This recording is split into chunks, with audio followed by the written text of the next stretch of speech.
As a wise man once said, story in a game is like story in a porn movie. It's not that important.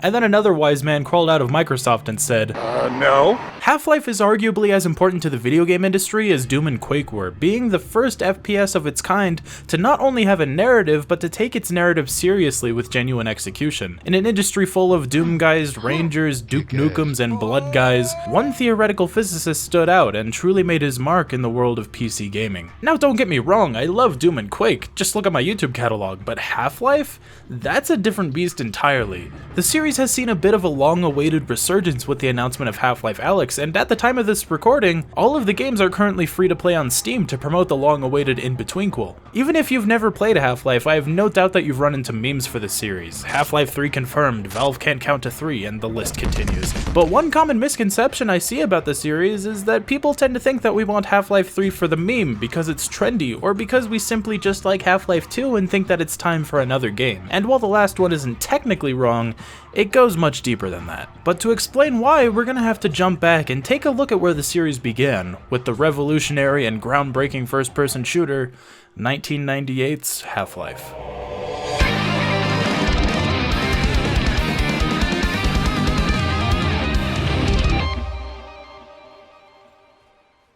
Okay, let me just make a quick disclaimer. Half-Life 1 and 2 are some of my favorite games of all time, easily in my top 10 video games list, and I have a lot to thank for this game. Half-Life was the game that showed me that video games can be more than what I thought they were compared to my Marios and Mega Mans. If it wasn't for these Gmod videos, especially by the late Kitty0706, rest in peace, I would have never had this game on my radar, buying Gmod to see what the big deal was, learning that it's a mod for a game called Half-Life 2, and eventually playing and falling in love with every minute of it. But I'll be sure to talk about that when we get to the physics-based sequel. It was the original that I somehow went many years of my life without ever really learning about. It's weird, it's really only a game that I learned about thanks to watching documentaries and reviews about Half-Life 2. Now sure, I could have put together that Half-Life 2 was a sequel of some kind, but again I was a stupid teenager, and unfortunately teenage me was too stupid to learn the difference between Half-Life and Half-Life Source. I ended up playing the latter first because I thought Source sounded cooler. This is before I knew the difference between Source and GoldSRC, which we'll be talking about later. At the time, coming fresh off Half-Life 2, I didn't have any problem with it. I didn't question the absurdly long load times between transitions. I didn't think anything of the scientist having such immense calf strength. I thought it was normal. I pretended to be sick so I could stay home from school just to finish this game, and it wasn't until later that I learned that for an optimal experience, I should have been playing base GoldSRC Half-Life.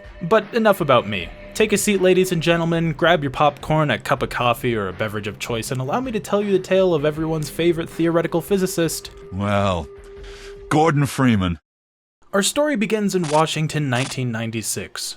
Former Microsoft employees Gabe Newell and Mike Harrington found the studio named Valve, and in a pretty ballsy move at the time, decided that their first project would be a sci-fi horror-based shooter to compete with the likes of Quake 2, which would be releasing in the next year. So naturally, like you do with all competition, Gabe Newell went straight to the source in hopes that id Software would license their id Tech 2 engine, the same engine used for Quake and Quake 2. If this was any other company, you'd bet that Gabe Newell wouldn't even have gotten a response, but because of John Carmack's generosity of giving out engines for id Software's games, Valve ended up taking a massive step forward to their goal. Though there is one thing important to note here, Quake's engine was about a year out from going open source, as Carmack typically released the source codes for their games roughly a year after release, so I think this exchange had less to do with Carmack believing in the team, and more them not having a problem licensing the engine a little bit early. Shortly after, the project started production under the codename of Quiver. For the longest time, I thought that this was a play on Quake, you know, Quake and Quiver, but supposedly this was based off of a military base from the Stephen King novel The Mist, which was a hit around the office at Valve at the time. Over the next year, a lot of progress was made renaming the project to Half-Life, with Gabe Newell thinking that it felt less cliche,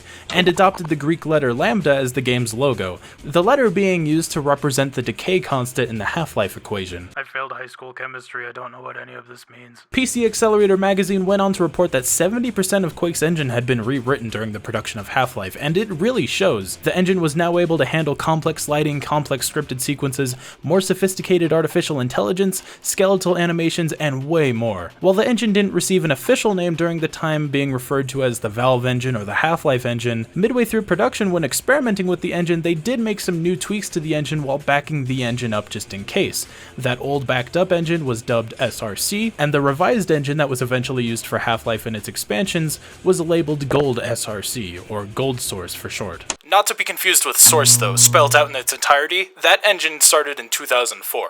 I know it's confusing, GoldSRC came before Source, but follow along, I promise you'll get it. And even today, the engine still has some impressive wonders that many of you probably haven't even noticed, with the most often talked about quirk of the engine being that AI can react to smells. Ooh, something died down here. Now, this isn't like, oh no, Gordon Freeman's a stinky boy, now everyone knows he's here. It's more that the NPCs can react to corpses shortly after they're killed. Security guards will mention how something stinks, and other monsters will walk towards a freshly killed corpse and attempt to eat it. Lots of effort was put into making this game feel alive, albeit a lot of it goes unnoticed. The game was planned for release in early 1997, but shortly before release, the team decided that the game just wasn't fun and scrapped nearly the entire campaign, bringing on science fiction writer Mark Laidlaw to help with the story, while the team prototyped a map to be used to set the standard for what the rest of the game would end up resembling. The map was praised and labeled by designer Ken Birdwell as Die Hard meets Evil Dead, with the team dissecting what it was that made the experience fun to begin with into 3 important groups.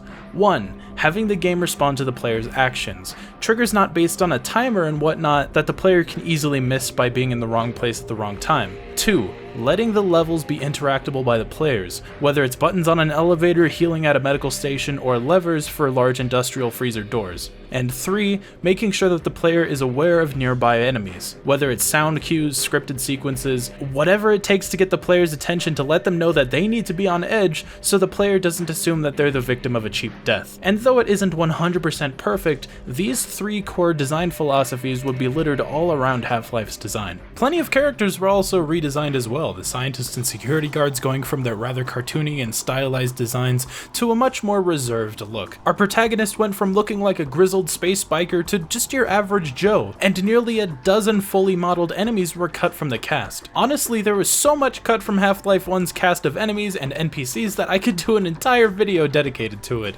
Maybe I will someday, we'll see. Half-Life's development also saw the beginning of Valve's infamous Cabal system. When the team couldn't find a hire for a proper game developer to help them out, they created a system where every member could work on an aspect of the game that they were passionate about adding to in order to maintain productivity and reduce burnout. If one day you wanted to work on, say, enemy design, you can move your desk over to the AI section, and if the next day you wanted to contribute to map design, you'd move your desk over there. This was great for productivity, but later in the company's history, it did become a bit of a problem, but we'll get to that later. Unfortunately, the months leading into Half-Life's release seem to have been lost. According to employee Eric Johnson, 2 months before we shipped Half-Life 1, we lost our entire history. Our VSS exploded, so we had to put that all together off people's machines. So yeah, we don't have history going back to the very start. We have the snapshots from that month. But finally, after 2+ years of development, Half-Life was shipped to the rest of the world to near universal praise, winning multiple Game of the Year awards. November 19th, 1998 was the day that the FPS industry died and rose from its ashes. There were 2 demos released for the game, from Half-Life Day 1, which featured roughly a fifth of the game, to Half-Life Uplink, which featured some unique content that wasn't present in the game itself. You also have this bizarre short film in the UK that was hilariously awful, meant to promote the game. You never see anything happen, but you hear sound effects from the game in the background, and then this lady just starts quoting the Terminator. Yo, what the fuck is this? Though I do have a physical copy of the Half-Life 1 anthology, I'm going to be looking at the Steam port of the game, since it's the easiest to get your hands on these days, and it's been given full native 1080p support, which I like a lot. But without further ado, ladies and gentlemen, let's boot this thing up and try to figure out who ate all the donuts.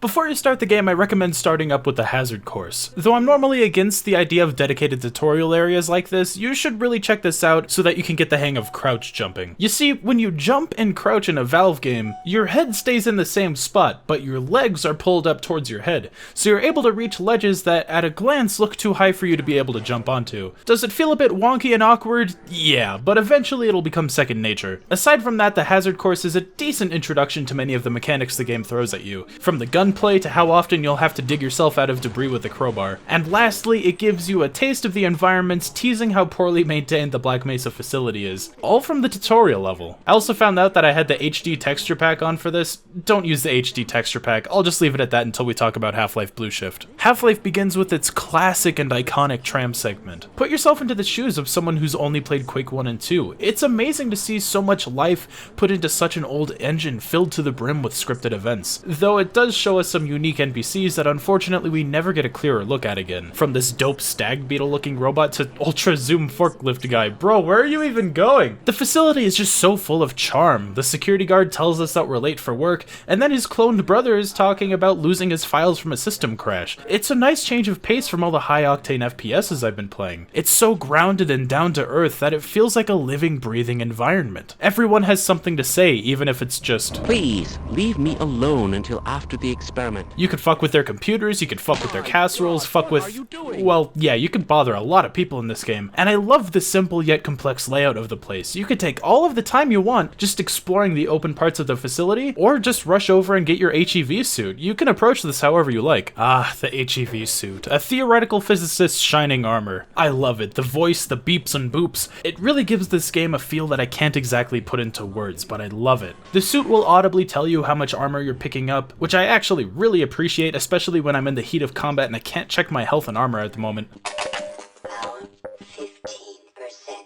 I guess this is a problem with playing Half-Life on a modern PC. The HUD is just a bit too small, and I find it really difficult to check at a glance, but relic of the past, I guess. Gordon has his armor on and makes his way down to the test chamber, or more specifically, the anti-mass spectrometer. Okay, so mass spectrometers, those are a real thing, but I'm 99% confident that anti-mass spectrometers was something made up for the game. But once you see it, oh man, I can't explain it. Just something about its design just feels so powerful yet alien, which is kind of poetic considering what's about to happen. Dr. Gordon Freeman at your service, PhD in theoretical physics and pushing things into holes. Get away from the shut it down. No, shut down. It's not. It's not shutting down. It's not. This is it, ground zero for the entire series. Whatever this specimen is, it really doesn't like being bombarded with whatever this is. This ends up creating a resonance cascade, a term the series is going to be throwing around a lot. It's a theoretical term for when a hole is ripped into the fabric of reality, and on the other side of that hole is an alien world full of exotic squid monsters. The Black Mesa facility is left in ruins, and Gordon survives the cascade thanks to his hazard suit, and is forced to traverse back through the Black Mesa compound, nothing surrounding him except for the death and destruction that you indirectly caused. Though it doesn't take too long before you finally meet Gordon Freeman's Excalibur, the Holy Crowbar, a champion of zombie slaying with its mystical chainsaw qualities. I have no idea why it does that. After accidentally sending an elevator full of scientists to their doom, Gordon meets up with another Barney, and okay, I'm gonna be calling the security guards Barneys from now on, just so that we're on the same page. I see a lot of people kill this Barney early so that they can get the pistol early, which is, to me, is kind of absurd. Barneys have unlimited ammo and they can be really helpful, which is why I have him kill every zombie nearby, and then I kill him. But you also get introduced to several of the new enemy types here, from the head crabs, the hound eyes, and bull squids. All kind of adorable in their own right, and part of me feels kind of bad for killing them. Though less so for the bull squids. Fuck the bull squids. You get plenty of chances to reflect on whatever's going on in the game, which is really nice and really helps the pacing. Whether it's watching a million head crabs fall to their death off of an elevator, or scouring through some air vents because a bull squid teleported in and destroyed the bridge. No one really knows what's going on in the Black Mesa facility. Aliens are teleporting in out of nowhere. Scientists and security guards left and right are dying, and as far as you're concerned, you just gotta make it out alive. The office complex makes you get intimate with three key ingredients in the Half-Life formula: barnacles, air vents, and flashlights. I'll be honest, I don't care for the flashlight in this game, but in this engine, I'm not entirely sure how else they could have done it. What I believe is happening here is that it puts a large sphere around whatever you're looking at, which illuminates the area, but it also likes to snap to whichever entity you might be looking at, which can be incredibly annoying when you're dealing with head crabs in these small environments, especially since you can't pass through their collision until their death animation is finished, which was also a problem in the Quake game, so it's not exclusive here. Break these boxes off to the side and get the early shotgun, which is fucking awesome. Left click for single barrel, right click for double barrel. It packs a punch with its nice and crunchy sound design. The game will also open up many ways to let Barneys follow you through the labyrinth of Black Mesa, but the AI is revolutionary? Wait, are the Barneys' teeth in backwards? Hello. Goodbye. That was one of the few times the game actually crashed on me, but don't worry, I got plenty of soft locks. Plenty. of softlocks. You'll also meet the Vortigons here. They might not seem too interesting now, but trust me, they'll be important later. Though more so in the sequel. They have a hit scanning attack which can be annoying, but it's telegraphed enough to notice ahead of time. Though they do run away if they take near lethal damage, which again kinda makes me feel bad for killing them. Apathy's over. Word spreads that the military is coming to save members of the Black Mesa facility, but remember, Black Mesa is basically Area 51, and assuming that Area 51 is housing aliens, do you really think that the military is going to let anyone out? No, of course the military is actually here to cover it up. They're gonna make sure that everyone who knows about Black Mesa will never see the light of day. But what about the soldiers sent to kill us? Do they need to get killed too? You're first shown this when a scientist runs into the welcoming arms of an HECU soldier just for, well... I'm not sure if it's because this grunt is scripted or not, but this fucker took like 4 shotgun blasts to take out. Scripted enemies tend to have more health, likely as a failsafe to make sure that the scripting doesn't break into a million pieces. You do get the SMG from this first grunt you kill, and it's pretty good. However, for the remainder of a chapter and a good chunk of the rest of the game, you're up against a lot of these hit-scanning soldiers. They have some pretty unique and complex AI that actually attempts to flesh you out and coordinate with each other, which is really impressive, but there's something about throwing caffeine-buzzed hit scanners at you in such a large capacity that gives the game a bit of a steep learning curve. I think this could have been balanced a bit better to ease you into this new enemy type a bit more organically, because sometimes dying to hit scanners just never really feels fair. However, once you've got the hang of their combat, they're not too much of a problem. Just remember to stick behind cover. You also have several of these stealth moments around the military turrets, which will wake up if you touch them or trigger these tripwires. They will aggro onto enemies as well, so use that to your advantage the best that you can. Personally, I like to take them out with a grenade behind cover, which really familiarizes you with the bizarre physics of grenades. Gravity? Who gives a crap about gravity?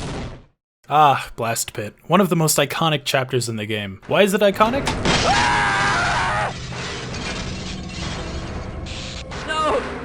No! Get it off me! Get it out! Get it out! Most of this chapter is centered around these tentacles, which you can't kill with conventional weapons, but oh, look at that, it's directly under a fucking space rocket. So a lot of this chapter is you rerouting fuel and power so you can ignite it. You don't run into any hit scanners here, just hound eyes, zombies, bull squids, so this chapter isn't very combat heavy, which is a really nice change of pace after dealing with wave after wave of... If there's one thing that Half-Life does really well, it's the pacing. Every chapter has its own distinct feature or gimmick, introducing mechanics that don't overstay their welcome, so the game rarely gets boring, even if all you're doing is pushing buttons and turning on power. Excellent. Someone has restored all power. Oh, someone?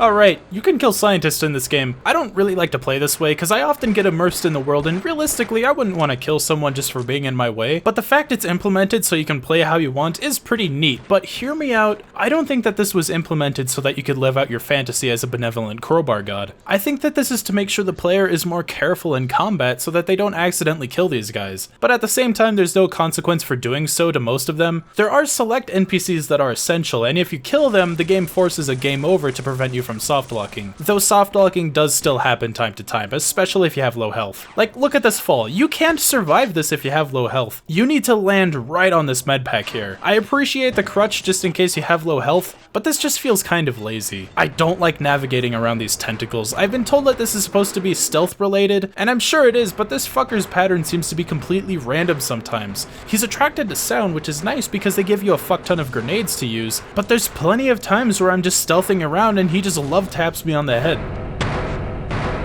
But with the power restored to the rocket, Gordon flips the switch and watches as the shuttle burns the tentacles to a crisp. Yeah, that air strafing was pretty cool, wasn't it? Completely disregard that it took me 8 fucking tries to get it.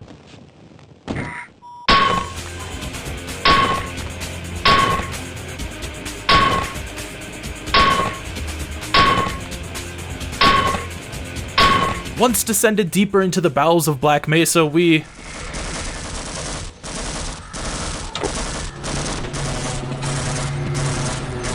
Oh god. Welcome to Power Up, another environmental boss fight, but instead of being focused around hound eyes and bull squids, we've got Vorts and soldiers. Most of them will be distracted by the Gargantua though, a mean motherfucker with flamethrower hands. You're not intended to kill this thing with conventional weaponry, but you can, and we'll be talking about that later. Wow, you really get the revolver here? Maybe I've been playing a bit too much Black Mesa. I'm used to that being the second weapon you get. Oh wait, that joke's dated now because they went back to the old weapon placement in a new update. God damn it. I didn't expect to get the revolver so late into the game. This thing's basically a handheld sniper rifle, perfectly accurate with scarce ammo. Just be sure that every shot counts. You get it from this wounded Barney here that tells you to go down to turn the power back on for the rail system, but big surprise, the military is waiting for you down there to make your life a living hell. Though the Magnum can easily one-shot them with a well-placed headshot. You also find some trip mines down here too. These are the same ones that the grunts used against you a lot of the time. And now you can set up traps for them because they're too stupid to see the laser. Eat shit. Okay, so what you're supposed to do here is destroy some boxes that are blocking the generator so you can turn it back on. And that's supposed to open this door here, I know that much. But for some reason, the trigger here likes to break a lot. I thought that maybe it was something I missed, but this chapter just likes to break easily. I tried restarting the chapter, I validated my files, but nothing seemed to work, so I just no-clipped in. I did replay this chapter on Half-Life Source where I did everything the same as I did before, and the boss fight worked fine. The only problem here is that I'm playing Half-Life Source. This isn't the last time we'll be seeing this port, unfortunately. This is what it's supposed to look like.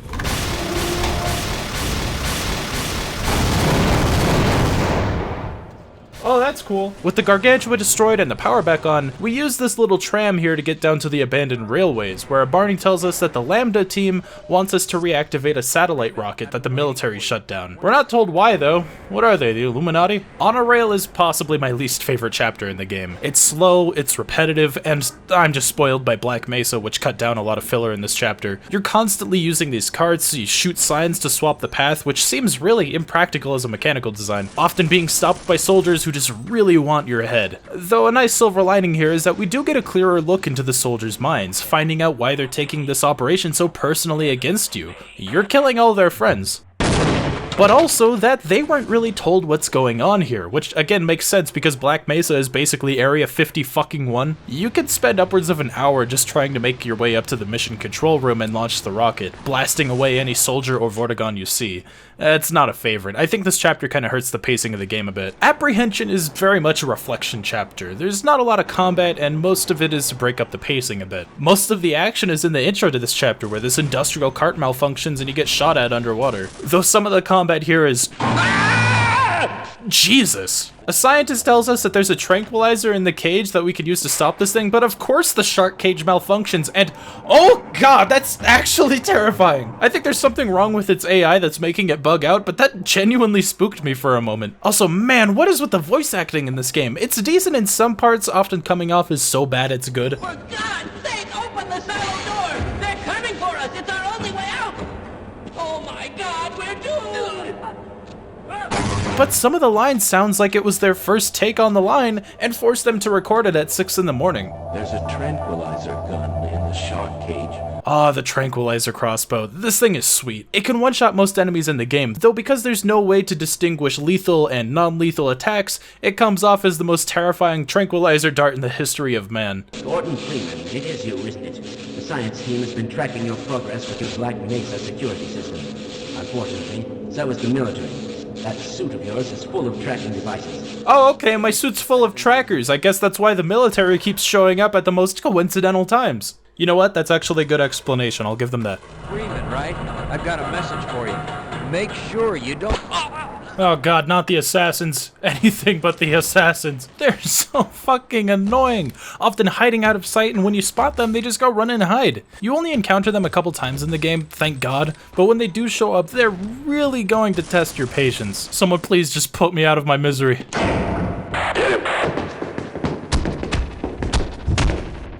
Thank you. Gordon is ambushed again by a group of soldiers who finally get the drop on him.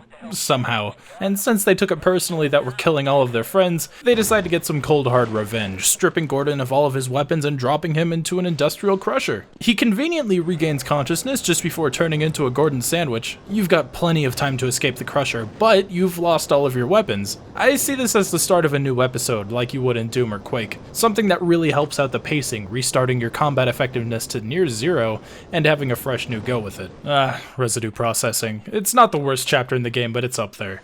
Most of it is just puzzles and platforming, another reflection chapter, and it does a good job at that. It's kind of hard to explain though. I feel like it goes on for way too long, and the layout of the map is just confusing at times. The conveyor belt puzzle is cool in theory, but again, I think it goes on for way too long. Though once you have the route memorized, I think that it is pretty fun to speedrun through. You get the revolver back here, and earlier you get the pistol back as well. You get it after a Barney runs headfirst into some barnacles, but I think I broke him. Get the hell out of here. Oh, yeah, I forgot to talk about barnacles. They're mostly harmless, assuming you're paying attention, and even if you get caught, just relax, look straight up, and feed them some bullets. NPCs, though, just sorta die on contact.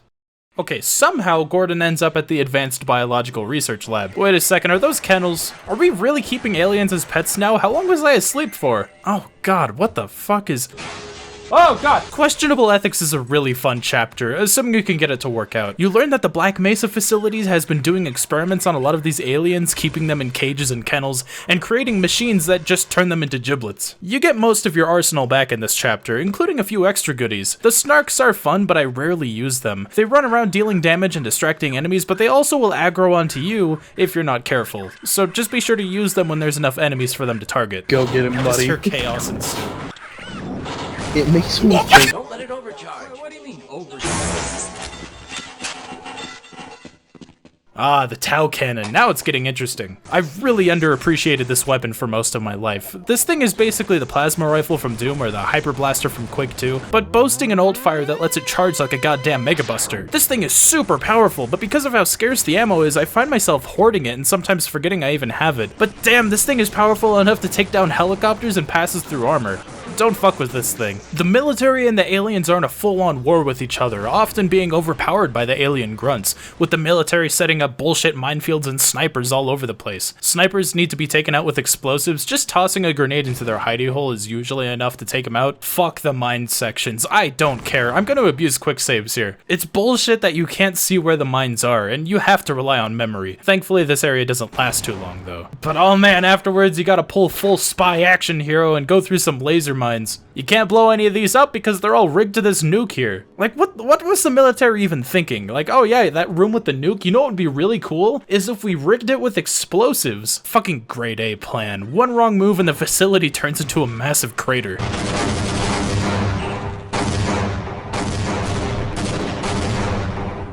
This wasn't nearly as bad as I remember, though. I remember there being tripwires everywhere. I guess nostalgia's a powerful thing. Wait, did I break the trigger again?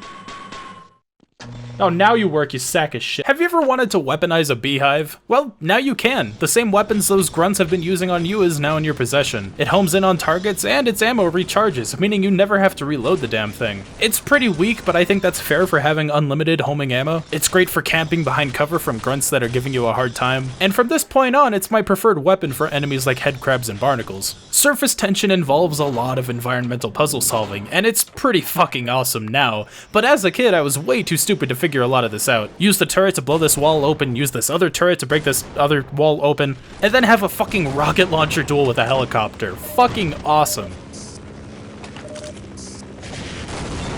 I swear to fucking God. It happened again! I actually saw it this time though! Oh my god, I'm not crazy, it did kill itself! I love this rocket launcher. It's strong, powerful, and has a toggleable laser guide. The laser is great for moving targets like helicopters, but turning it off is also great for stationary threats, such as tanks and armored trucks. There's also these Quake-like bounce pads that are super finicky. Come at them from the wrong angle and they just break. Oh god, not another one! I swear to god, if you break my game, god damn it. Oh, of course the bounce pad decides to break on me. Ah, finally! Fuck! You use this really dated airstrike map to destroy this gargantua with the radio telling this poor soul that the military is backing out. And they're not kidding, after this chapter, they're gone for good. They're clearly losing this fight against the aliens, so I really can't blame them. You have one final bout with the HECU grunts while the aliens show that they're the ones in charge now. Alien grunts litter the place, barnacles are nearly everywhere to be seen, and they have these little snark traps laid out around the place. Little sacks that burst open, letting a ton of these little fuckers chase you. I fucking hate fighting snarks. For a while, I just ran around until they explode because they do that for some reason. They're just too frantic to take out with traditional weapons. I think that it's best to fight bugs with bees. The Lambda Core is where shit really starts to hit the fan. I knew I was in for something really cool when this massive elevator took off without me. A scientist finally meets you telling you that you're almost to the fabled Lambda Labs, which up until this point might as well be fucking Atlantis given its secretive nature. And that he drew the short straw and had to come meet you in person, cause once they saw that Gordon might actually make it to the labs, they started gearing up for your arrival. And to make your venture a bit easier, this guy made you a new experimental gun, because the guy's too much of a wimp to try it out on some of the aliens he built it to destroy. Face your fears! Face your fears! Black Mesa has secretly been developing teleportation technology, and these aliens and those crystals are nothing new to them, only covered up in secret. You're informed that something massive on the other side has been keeping the portal open for the aliens to come through, something they've dubbed Zen, and they need Gordon to cross to the newfound border world and kill whatever's holding the portal open. And they hype this moment up for you pretty hard, filling you to the brim with ammo, and another scientist giving you this. Okay, I know that's the long jump module from the hazard course, but do you want me to take it? I'm not sure, cause you're not saying anything. The long jump is really awkward. It's activated by pressing crouch and then jump in quick succession, launching you forward like a certain Italian plumber. The portal process takes some time to open, and apparently the Zenians on the other side got word that you're trying to break into their world, and they sent a bunch of new Cacodemon-like enemies called controllers. They're literally just Cacodemons. They fly, they shoot projectiles, that's really all you need. It's ready. You must go, now! Zen is a bit of a mixed bag. I love the aesthetic for it, and I don't mind the platforming, but it's just so damn short. The chapter titled Zen literally takes about 5 minutes, if even. Just get inside the floating island, press a few switches, boom, next chapter. Ah, is that the sound of broken triggers I hear? Oh wait, no, it's just... This is the Gonarch. Gonarch, whatever. A mean living ball sack and the mother of the head crabs. Dude, you can't do that on YouTube! Ball crab, ball crab, ball crab. This is supposed to be a 3-phase boss fight where you pump its sack full of rockets and other high damaging weapons. The only thing I'm wondering, is this the only one? Do they work like bees? Is there only one queen at a time? I don't know if I want to know if there's more of these things running around over there. It's a really simple fight though. Just deal enough damage and it runs away, preparing for the next phase. But the third phase broke for me just like the Gargantua fight. I'm beginning to sense a pattern here. If you use nearly all of your explosives in this one spot, you could just skip the boss fight entirely. If I had to guess, this trigger is activated when a certain amount of damage is done to it, which is supposed to be triggered by the Gonarch exploding, but you could just activate it yourself by sacrificing nearly all of your explosive arsenal. Just like the Gargantua fight, this worked just fine when I played it in Half-Life Source, but again, this sucks because I'm playing Half-Life fucking Source. Ugh.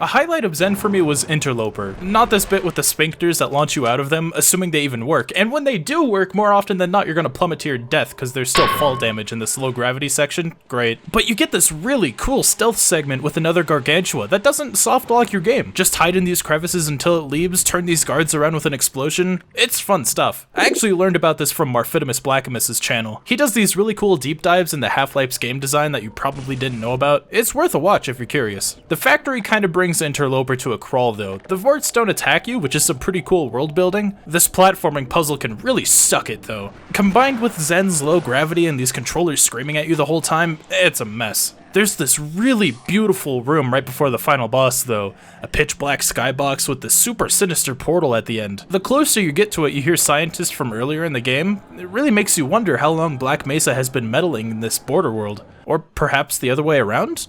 Who knows?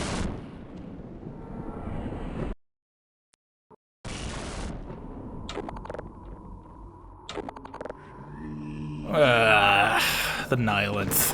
It's cool in concept. It's the fucker who's been sending aliens to our realm for some fucking reason, and lore-wise, this thing is pretty rad. But as a boss fight, it's just so fucking boring. There's two things that come out of a player's mouth when they finish a boss fight. Either fucking finally, or fuck that was awesome. And the Nihilanth is a fucking finally type of boss fight. It has two main attacks, plasma balls and a big green portal that literally just exists to pad out the fight. For some reason though, you could stop it with projectiles like bees, but I have a feeling that was an oversight, and I shouldn't sigh in relief just because I can exploit a boss. Above it are these 3 healing crystals that you gotta destroy. I guess Zen is really into alternative medicine. I didn't know about these the first time I played. In fact, as a kid, when I beat this in Half-Life Source, I just jumped into his head and beat him with a crowbar. Somehow that worked. There's this little cliff over here that you can hide behind. None of the projectiles will hit you, and there's this little healing pond off to the side, so if you run out of health, that's really your fault. You can get hit by its portal if you need to stock up on ammo, which is a good reason to be caught in its portal, but aside from that, avoid this area like the plague.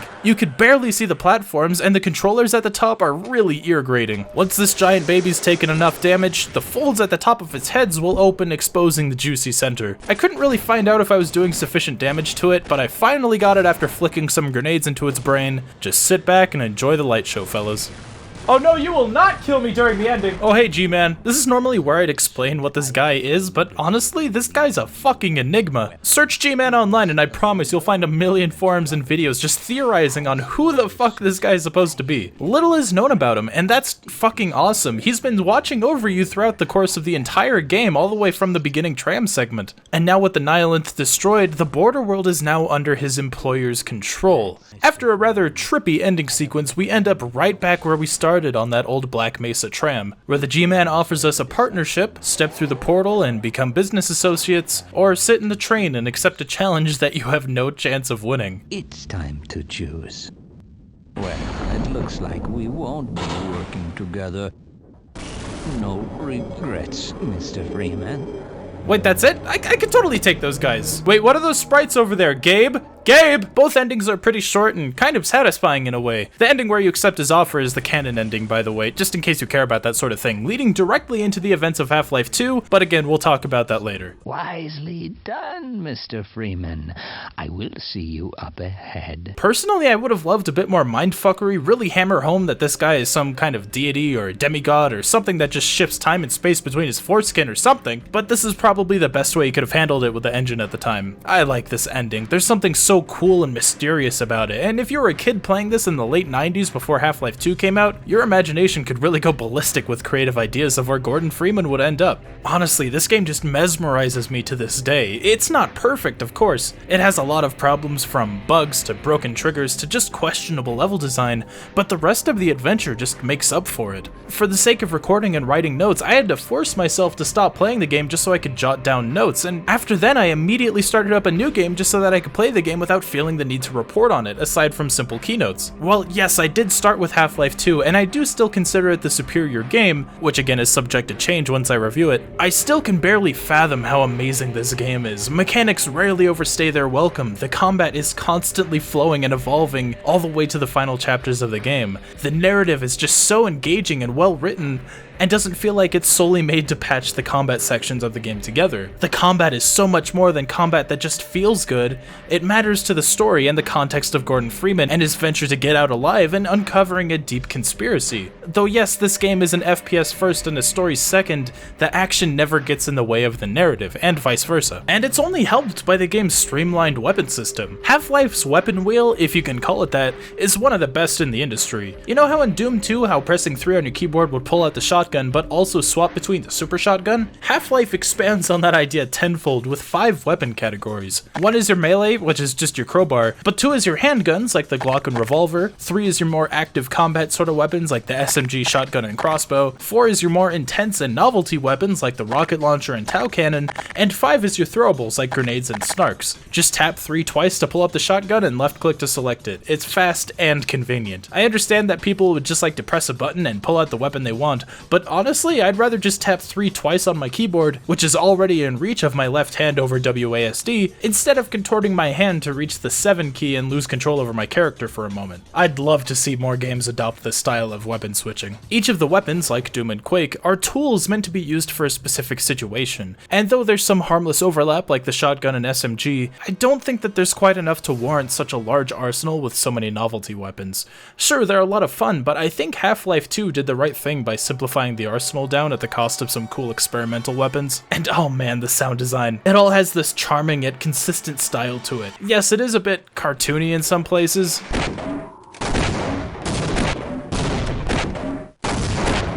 but it's at least consistent with the game's bizarre yet stylistic art design. Half-Life is home to several of my favorite sound effects in all of video games, especially the jibbing sound. I love it so much. It's just so...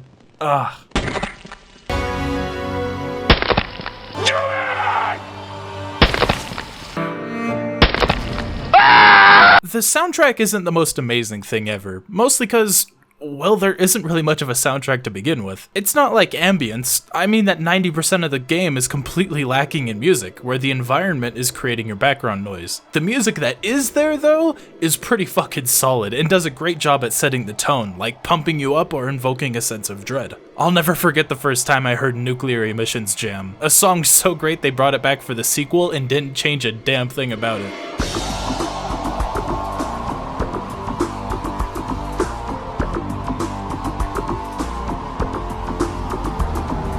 Though the credits song does feel a little bit unfitting. It's a great track and I enjoy listening to it, but I feel like it doesn't reflect the bizarre alien feeling that the game was going for. This sounds like something I'd hear in the background of a 90s dance club.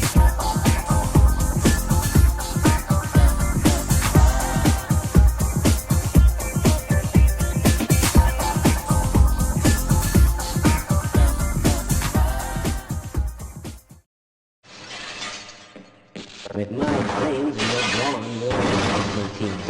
Half-Life was a surprise hit, selling way above its projected 180,000 units, and dominated sales charts, staying on various top 10 games of all time lists for several years to come, being cited as one of the best shooters since the original Doom, and launching a new era of first-person video games. Half-Life later received 3 official expansions, though only 2 of those expansions are easily available on Steam today. Half-Life Blue Shift, where you take on the role of Barney Calhoun, a security guard during the Black Mesa incident, and Half-Life Opposing Force, putting you in the shoes of one of the HECU grunts meant to clean up the incident, often regarded as one of the best FPS expansions of all time. The third lesser-known expansion was only available on the PS2 port of Half-Life, a full 2-player co-op experience. It has been ported to PC in the form of a mod though, so don't worry too much about missing out. Oddly enough though, Blue Shift almost suffered the same fate. It was intended to only be available on the now cancelled Sega Dreamcast port of Half-Life, a port that was almost finished and yet cancelled due to the poor sales of the Dreamcast. Though in terms of community, Half-Life is still receiving full campaign expansions even to this day, a great example being Half-Life Echoes, releasing in 2019, attempting to tell another perspective of the Black Mesa incident. Whoa, that was close.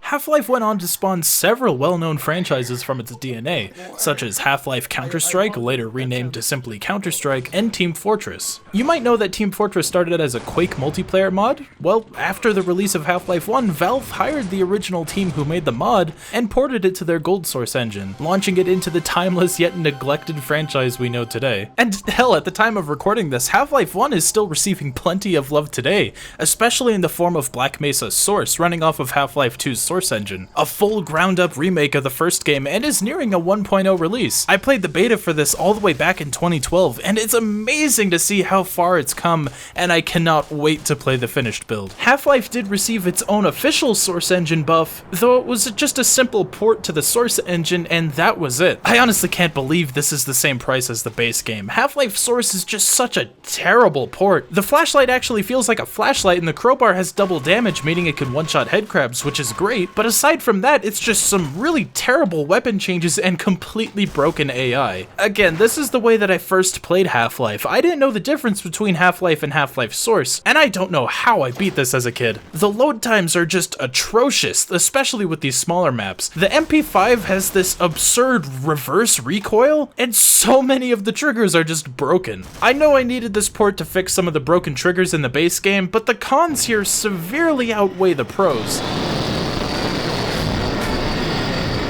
Half-Life went on to receive several sequels, such as the Half-Life 2 trilogy, which I know sounds really weird to say, but that's how it is. Half-Life 2, Half-Life 2 Episode 1, and Half-Life 2 Episode 2. As many of you know by now, Half-Life 2 Episode 3, or Half-Life 3, has become a bit of a meme, and for over a decade, us Half-Life fans were truly left in the dark. However, I think that only helped the community, bringing together so many people to celebrate this once-forgotten franchise. But with Half-Life Alyx just over the horizon, the first Half-Life game in nearly 13 years, maybe the future of our crowbar-wielding savior isn't as grim as we thought.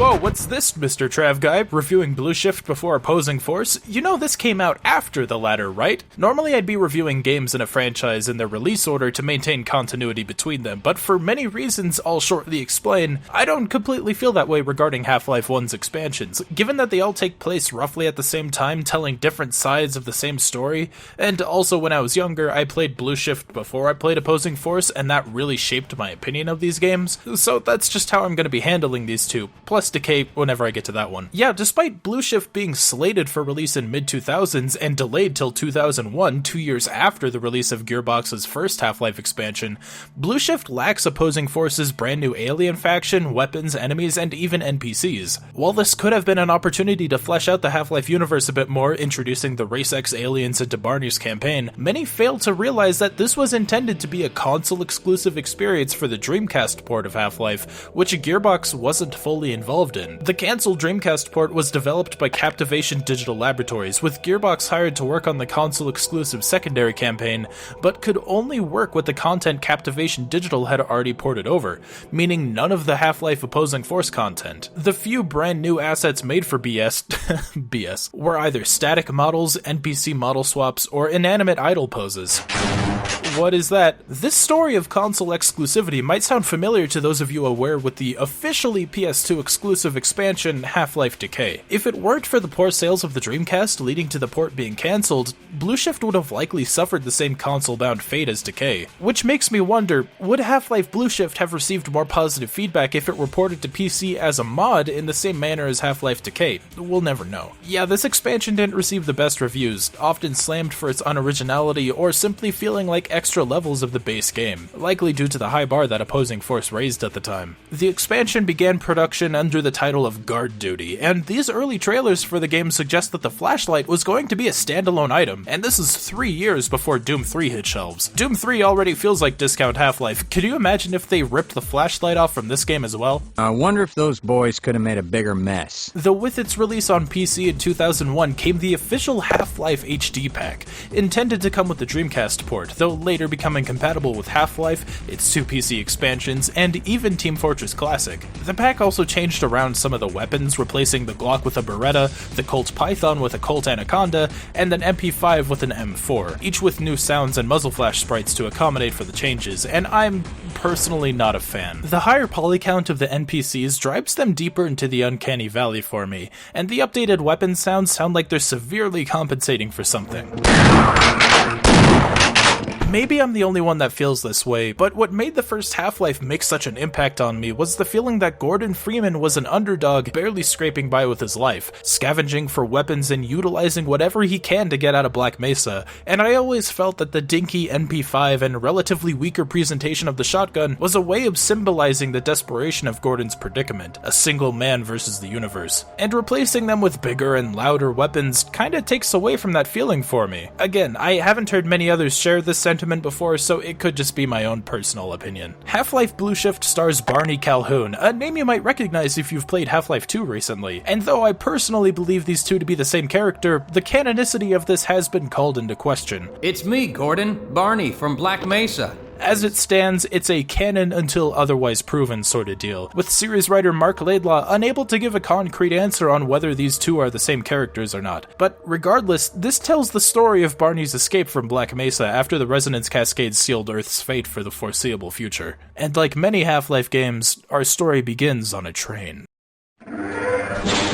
Welcome to the Black Mesa Hazard Course for Security Guard Training. Alright, well actually it begins with the hazard course, and while it may look like the same hazard course that Gordon Freeman went through, this is the Blue Shift High Security Hazard Course. So yeah, it's basically the same one, but there are a few key differences, like this brand new scientist NPC watching over me through the window. I wonder if he'll be important later on. First and foremost, Barney doesn't wear a hazard suit. Shocking, I know. But as a result, Barney can't recharge his armor with HEV charging stations or batteries, and needs to seek out fresh ballistic vests and helmets to replenish his armor. These stations, however, can only be used by qualified science personnel wearing powered hazardous environment equipment, so they will be inaccessible to you during your duties. That's Miller, by the way, the Blue Shift stand-in for the hazard course, though you wouldn't know that if you didn't have the manual on standby, and by that I mean the manual for the PlayStation 2 port. It's the only one that acknowledges these characters. Like, who the hell is Dr. Kleiner? But yeah, that's really the only major difference between Gordon and Barney's hazard courses. Barney doesn't get the long jump module at any point, so that section was cut, and they even made the additional step of removing your weapons when you enter the civilian areas. They must have learned from Gordon's past life.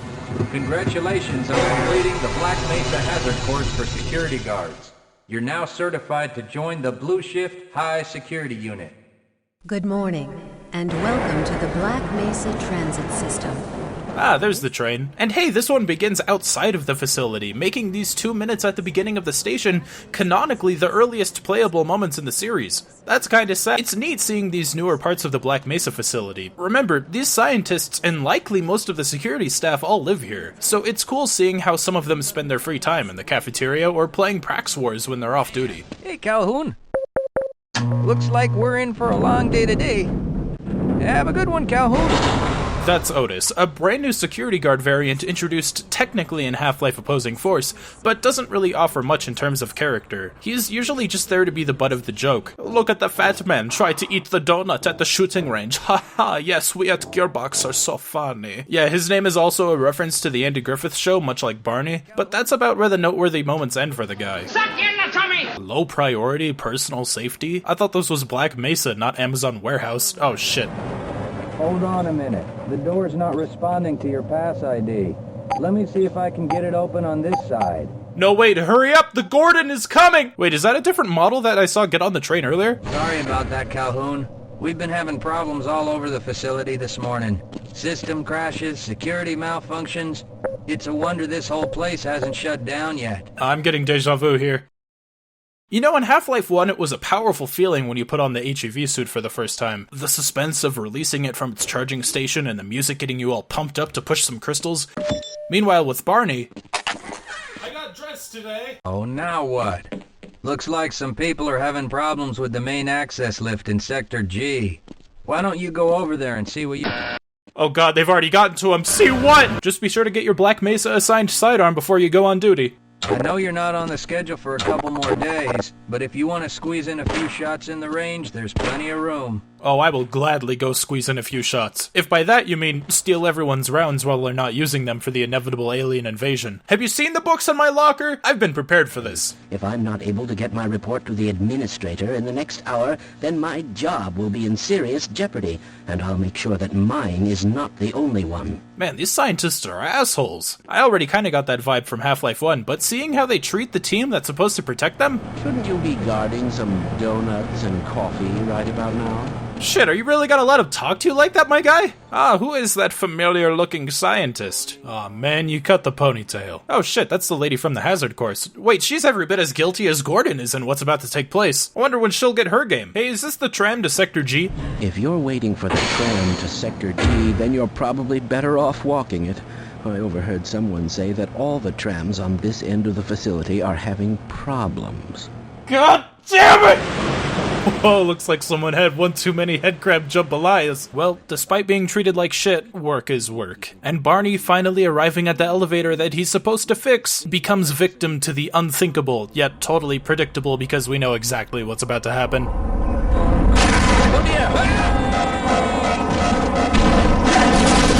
Holy shit, that guy got some serious airtime!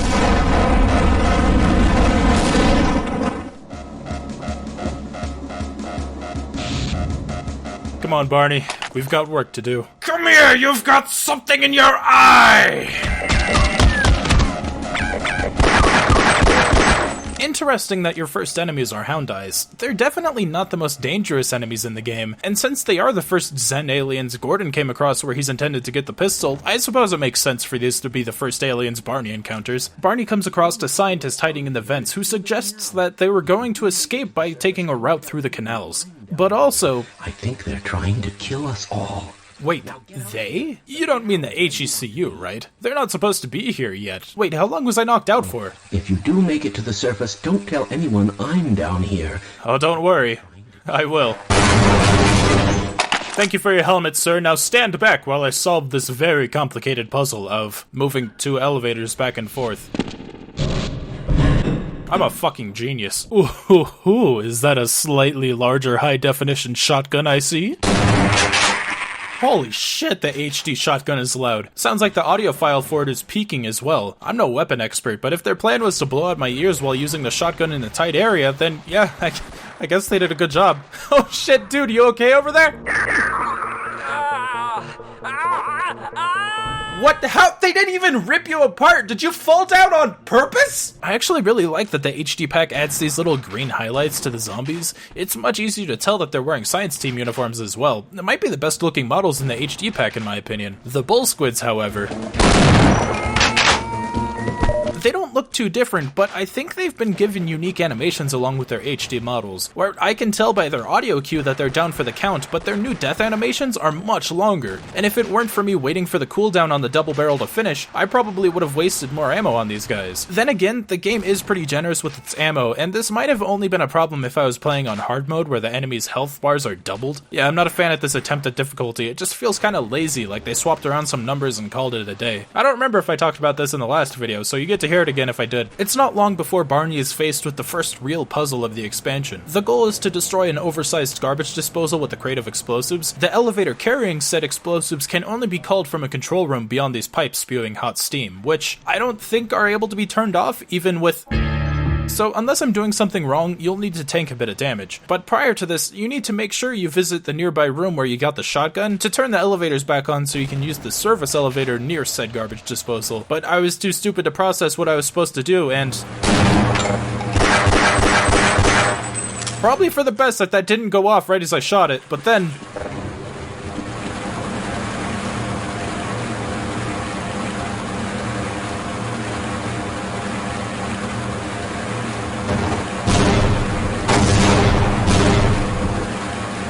I'm gonna be honest, that was pretty fun, and it still truly felt like a Half-Life puzzle. Just saying, first impressions are fairly hot. Man, these civvies are getting heavy.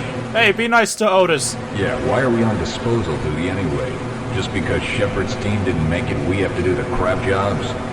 That Shephard guy sure sounds important. Ah, there you are. You guys find that scientist hiding in the vents? Tell him Barney sent you. Shortly after his scuffle with the HECU, Barney comes across a wounded scientist. Though using the Einstein model, he does have a unique voice actor, which is a little jarring. If you were trying to reach the freight yards in hope of escaping, then just forget about it. But says that he and his colleague Dr. Rosenberg were planning to use a prototype teleporter to escape the facility. Fearing that Dr. Rosenberg has been captured, he begs Barney to find his colleagues and get them to safety. Cause see, not all scientists are shoot on sight with these guys, with some being held captive in freight cars for questioning. It's just a shame that the AI for the HECU isn't as smart as they are in lore. Yes, keep walking into my double barrel. Nothing bad will happen. Rescued at last. Thank God you're here. No, I'm afraid I'm not Dr. Rosenberg. Okay, was he though? Oh god, how long have these vorts been frozen for? And where were we sending them? No, I'm afraid I'm not Dr. Rosenberg. But you'll still help me, won't you? Were you Dr. Rosenberg? Ah, this looks like it'll be helpful. Oh god! Jesus, how many rockets do you take? Alright, PSA, you need to shoot the upper turret half of the tank to deal damage to it. I learned that the hard way. Why did I do that? I felt like a fucking idiot when I saw these gas canisters. My first instinct was to blow it up with a satchel charge, which didn't work. And then I saw the sign, non-flammable. God damn it, when will I learn how to read?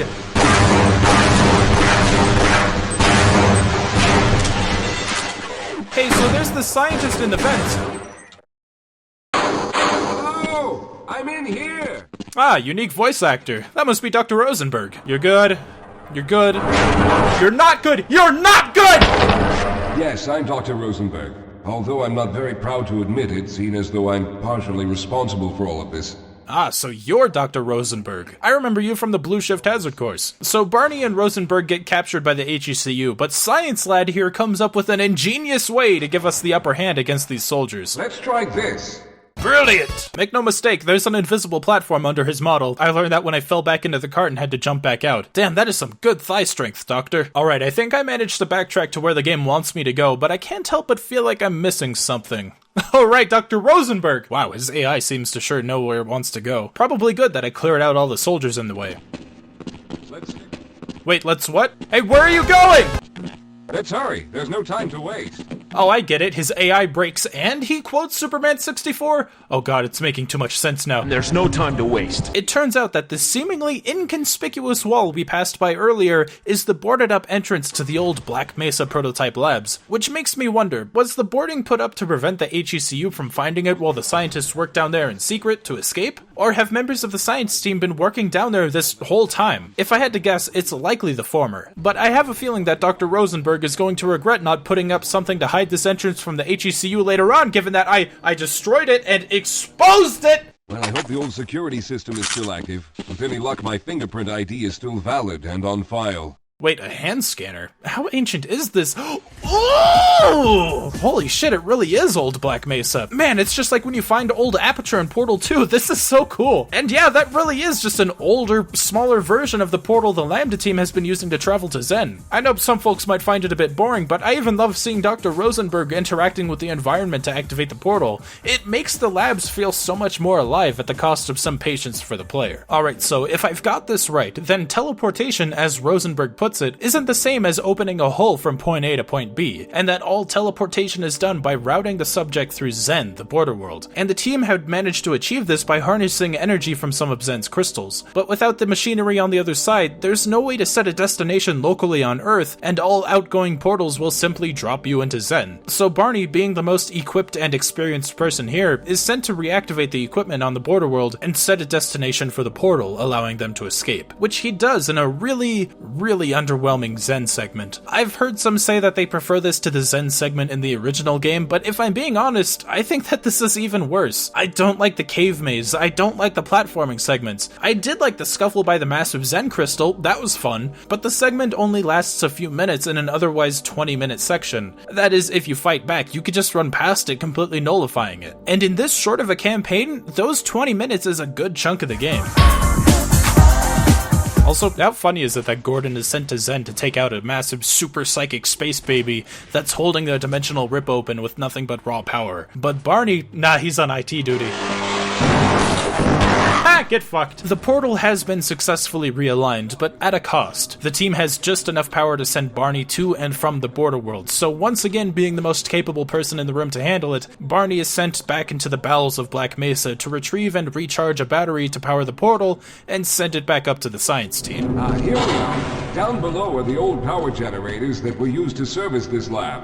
You should find what we're looking for down there. Once you've located a new power cell, make sure it's charged and send it up the freight lift. Are you sure that's a good idea? I have really bad luck with elevators. Look out! Get out of here! I can... They really did the guards dirty in this game. Oh shit. Alright, just gotta time this right. Fuck you! Oh wait, I probably could have just shot that explosive barrel. Fuck you, that felt good. Jesus, look at that waterfall of coolant. It makes sense given what this facility is managing, but damn, I'm still in awe at the sheer volume of it. I don't know why this chapter is called Power Struggle. Is it cause that wire over there is really struggling to get power to those charges? Well, when in doubt, drop a barrel on him. See what I tell you, it solves everything. This is definitely one of the most memorable chapters in the game for me. It's been nearly 8 years since I've last played this expansion, and this is the part that I remember all these years later. Lowering the coolant river to position these barrels to create a bridge across. It's a simple puzzle, but it stuck with me. Especially after you use the conductivity of the barrel to complete the circuit for these charges. It's neat, and I like it. Jeez, after seeing those HECU grunts shoot down a hallway like that, I almost expected a Gargantua to pop out, but no, they're just... What are you doing? I was hoping you'd show up. You have to get this power cell charged and back up to Dr. Rosenberg. Let me see if I can get out of the way. Yeah, I can relate to that. Alright, I got the power cell charged and sent it up the lift, and with it, we're ready for the big finale. It's time to save the science team. Now I am the science man. Everything is looking up. Oh no. The primary coolant line has been ruptured. Calhoun, go to the valve located on the catwalk and release the pressures. Hurry.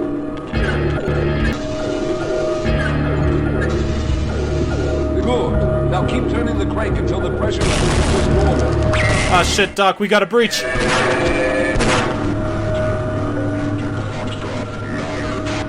Doc? Good luck, Mr. Calhoun. I'll see you on the other side. It's been an honor, sir. Now get out of here. Oh man, I've got so many M4 grenades left. I gotta put them to good use before I go. Happy fucking New Year. There he is. Calhoun, you've arrived. Oh shit, it's Vortigon Mission. Oh no, there's something wrong here. Simmons, come look at Calhoun. I'm green. Oh god. Hey Gordon, wake up. They're gonna put you in a trash compactor. Your crowbar, it's on the... Oh, thank God you made it. Thanks to you, however, we were actually able to pull off this half-brained idea. We made it, Mr. Calhoun. We made it.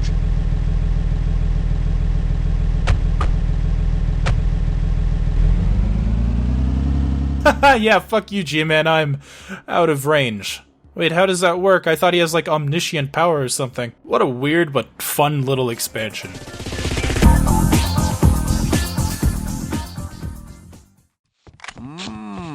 Candy. Stupid machines. Why don't these ever seem to work? I'm only willing to take... It's only a flesh wound.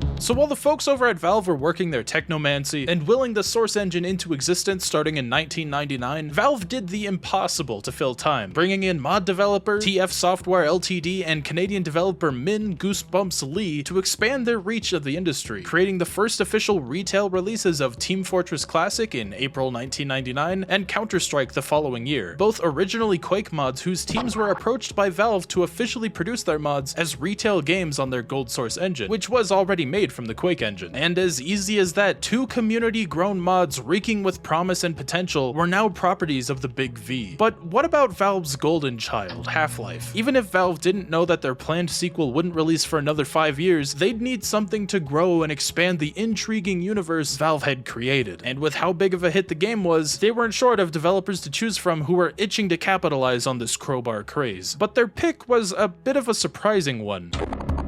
Gearbox Software, an at the time blossoming studio born from former 3D Realm staff with experience dating back to Duke Nukem 3D, Quake, Quake's Scourge of Armagon expansion, and even a former programmer for NASA. They were brought on to breathe new life into the Half-Life universe with Valve's blessing, headed by...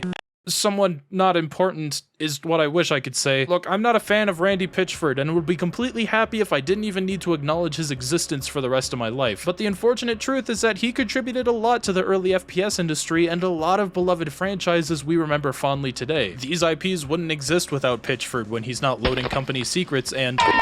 onto USB flash drives he leaves at his favorite festivals. I'm thinking about taking a note from Minecraft and say that Hatsune Miku invented Gearbox, but I think I'll just take a note from Civi for now and use various terms for Grease until he hits me with a cease and desist, or until Randall does. It should also be noted that Gearbox was formed from failed Studio Rebel Boat Rocker, who was working under EA to develop Prax Wars 2018, which was scrapped after a year and a half of development after EA lost interest and dissolved the company. Now, a year and a half of dev time is quite a bit for a PC game in the late 90s, but that said, this overambitious choose-your-own-adventure FPS game never saw the light of day, and I'll admit, the game doesn't look too interesting from the screenshots that I've seen. But hey, as long as the team working on it gained some good experiences and put that into future titles, But yes, Half-Life Opposing Force, developed by Gearbox and released exactly 1 year after the original game's release, boasting everything you'd expect from an expansion like this. New levels, new enemies, new weapons, but since it's Half-Life after all, that means a new story as well, opting to tell the story of an HECU Corporal Adrian Shephard from an opposing side of the Black Mesa incident. Well, kind of. The protagonist is never told why they're here or why Gordon Freeman is a target of interest, but I'm getting a bit ahead of myself. One of the goals of Grungo Greaseman was to expand on the Half-Life universe while still preserving the feel of the original lore, and I think that they did a pretty good job at it. A lot of these new enemies now belong to the new Race X, and that's just what we needed, right? Another video game identity called X? They're sorta just there. Their presence is never really expanded on in-game. The closest you get to this is from the official strategy guide, explaining that they plan to terraform Earth into their own. But their discovery of Earth is never explained, so it's safe to assume that the resonance cascade caused such a massive rift in the fabric of reality that it caught the attention of this interdimensional imperialist force that wasn't even involved in Zen, at least we think. Put a pin in that idea for later, we're gonna hear about a faction very similar to this as we move on through the Half-Life universe. While they linger around Black Mesa throughout the game, they don't come out fully until after Gordon has left Earth to fight the Nihilanth. So perhaps they saw Gordon was gone and decided to make their move, or maybe it was the death of the Nihilanth that brought him over? I don't know, and it's never really explained. Now, this is a game that I am very mixed on personally. I think the expansion is objectively good, and it's a genuinely great time with some strong level design and fun weapons, but I didn't really like this game as a kid, and purely because my expectations were just way too high, so take this as a cautionary tale. I remember drooling over the idea of owning this game back in high school. The idea of a Half-Life adventure taking place through the HECU's perspective sounded incredible, and my mind went wild with the possibilities of it. But me being in a poor family and unable to take on a job of my own to make some money, it would be months before I eventually owned the game, and those expectations of what Half-Life Opposing Force offered ran amok, and ultimately ruined the experience for me. And before you say I was being childish,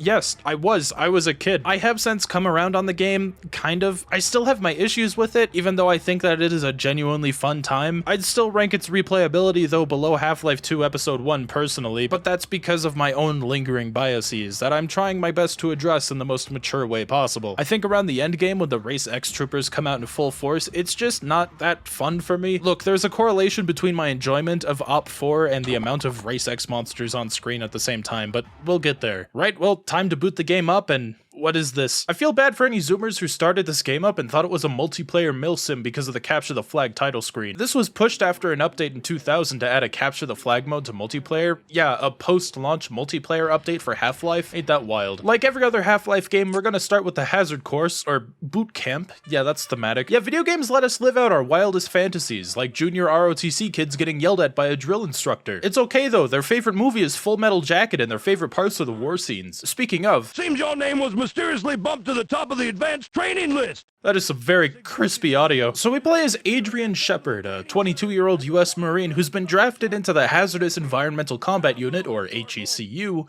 in just another day in boot camp. And oh boy, if only he knew what this was setting him up for. Holy cow! You know what comes from Texas, don't you? Oh wait, I know this one. Politicians who escaped to Cancun during a crisis? Oh wait, I guess he's from Canada. I don't know, I figured that was a better answer than gay people. Don't get mad at me if you haven't seen it, that's another Full Metal Jacket reference. Credit where it's due, this boot camp is full of personality. From recruits doing push-ups in front of their drill sarge to a mysterious man in a two-piece suit staring at me from the window. It's like I never left. Mounted on the wall below me, you will see a PCV. This is a powered combat vest. Use it correctly and I guarantee guarantee it will save your life. So Adrian is equipped with a PCV suit. This ain't no HEV suit though. Actually, it kind of is, even being compatible with HEV batteries and suit recharge stations. Boy, ain't that convenient. Black Mesa is also a military contractor, prove me fucking wrong. The PCV suit is practically identical to the HEV suit from a gameplay perspective, with one major flaw. The night vision. So in classic GoldSRC Half-Life, the flashlight effect was made by slapping a sphere into the closest surface within the player's crosshair, making it transparent and illuminating the surfaces that it's covering. Here, instead of projecting that sphere onto a surface from the crosshair, it's placed right onto the player model, which is fine if it weren't for the annoying green overlay. I don't like this. I get that it's supposed to be night vision, but if I'm being honest, I would complain a lot more if it was used more than 3 times in the campaign. I need this night vision like I need a bullet in the sternum.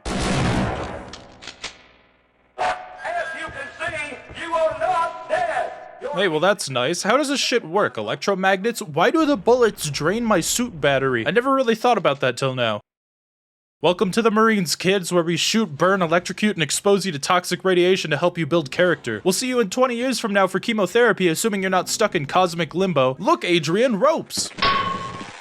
They don't fucking work half the time. Every time I jump onto one of these things, I feel like I'm about to get flung into a parallel universe. We don't have to deal with many of these in the campaign though, thankfully. Just think of them as a dynamic ladder. A ladder that doesn't work at a higher frame rate. But hey, once you're done scaling some strings, you get a sample of our newest beloved child of the Half-Life universe. Your weapon is your best friend. The Desert Eagle. Take the Glock's regular fire and alt fire properties of accuracy and slow, or spray and pray, and apply it to the revolver, now instead toggled via laser sight. This thing is just a better revolver, a better handheld sniper, and will become our go-to weapon for a lot of the campaign. And speaking of snipers, pick up the sniper rifle and position yourself on the firing line. Alright, this is false advertising because I'm not immune to everything except for grenades. Yeah, hey Randy, I don't think that this is how scopes work. Whatever, maybe it's because of my monitor size and the lack of a scaling HUD. It's a great weapon. It's the crossbow from Half-Life 1 but hit scan. But don't get too attached because we don't get to use this thing until late into the campaign. And while we're on the subject of attachment, you must familiarize yourself with the skill set of each soldier in your platoon. The first type of soldier you will meet is the engineer.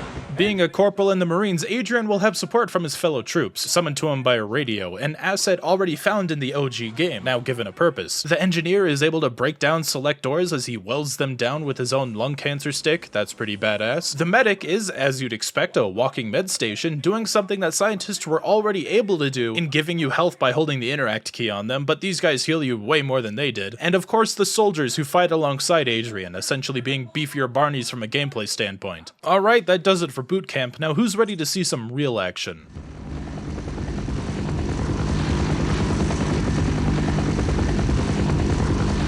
Okay, Go 7, proceed to sector 112LZ and run.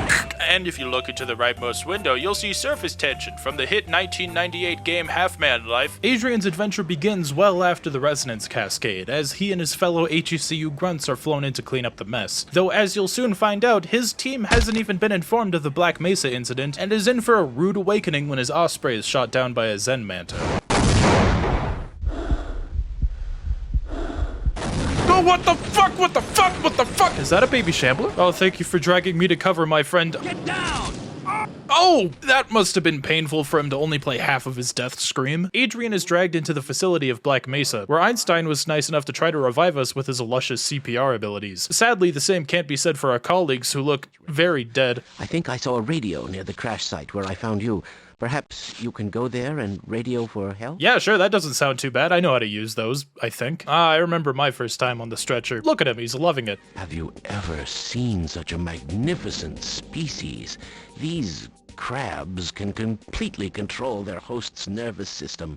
Can you imagine what the next stage of mutation looks like? Oh, what, you think this is just the beginning? Alright, I bet you 5 cans of compressed air that it's still a wimp. Thanks for saving my PCV suit and not stealing it to give to a LARPing event. What was I doing again? Oh, get up, you're fine. Hey look everybody, it's Otis making his first appearance in the Half-Life universe without any facial hair. This looks so wrong, I hate it. Where is your lip caterpillar? Okay, Shephard, I see you found your power vest. How does he know I would have come here with it? Drill Instructor Barnes, are you in there? This prank is going on a little too long. My mom is gonna worry when I don't make it home tonight. Bro, I think you have bigger problems than what your mom is gonna think about this. Black Mesa back at it again with leaving dangerous, life-threatening machines out in the open like this. I'd complain, but I'd be beating a dead Vortigon. I feel like I'm supposed to have something around here. What did I miss? Hey, now no one told me that this was gonna be an immersive sim. How close was this to System Shock 2 again? Much like Magic 8-Ball Simulator, wrenches solve all of our problems. Our first melee weapon, a slower, stronger crowbar with a secondary charge that can jib zombies in a single blow. Good for enemies without ranged attacks, and definitely my melee weapon of choice for Shephard. Hey, remember where our friend only played half of his death screen? Yeah, that's where we find our second melee weapon. Yes, we get more than one melee weapon for OP4.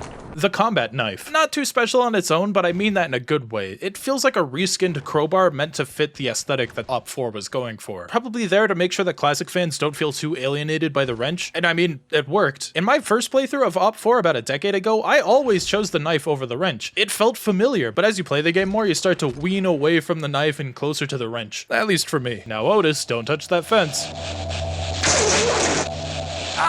You dunce. This is a classic Half-Life puzzle. Crawling through these vents to turn the electricity off so you can leave the puzzle without having to circle back around? That's pretty nice. And for our troubles, we're rewarded with a Desert Eagle and some Vorts to try them on.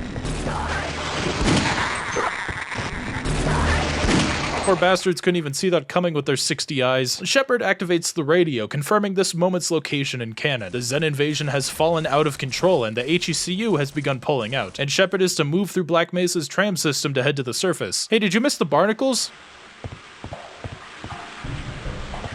Yeah, I got nothing. Kind of a weird spot to give me the shotgun since all of these Vorts are out of shotgun range. Whatever, it's the Half-Life shotgun and I'll never be unhappy to have it. Hey, remember Level Lord's massive taint taser from Scourge of Armagon? This isn't even his final form.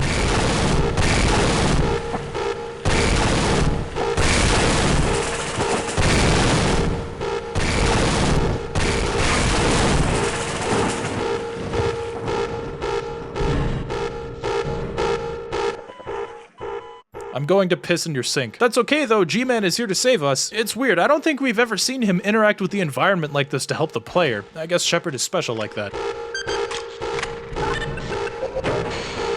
Alright, I know that we're told to trek through the tram system, so I shouldn't be surprised, but man, I love this new perspective that OP4 gives us with the tram. It's so cathartic being able to walk around and actively interact with something previously reserved for a scripted sequence. And even these new areas it pulls you into are great, and I'm not just saying that because of the Beetlebots. Be free, my friend.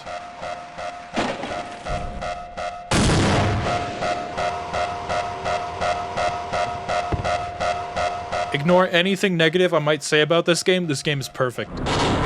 Hello my beautiful babies, I missed you so much.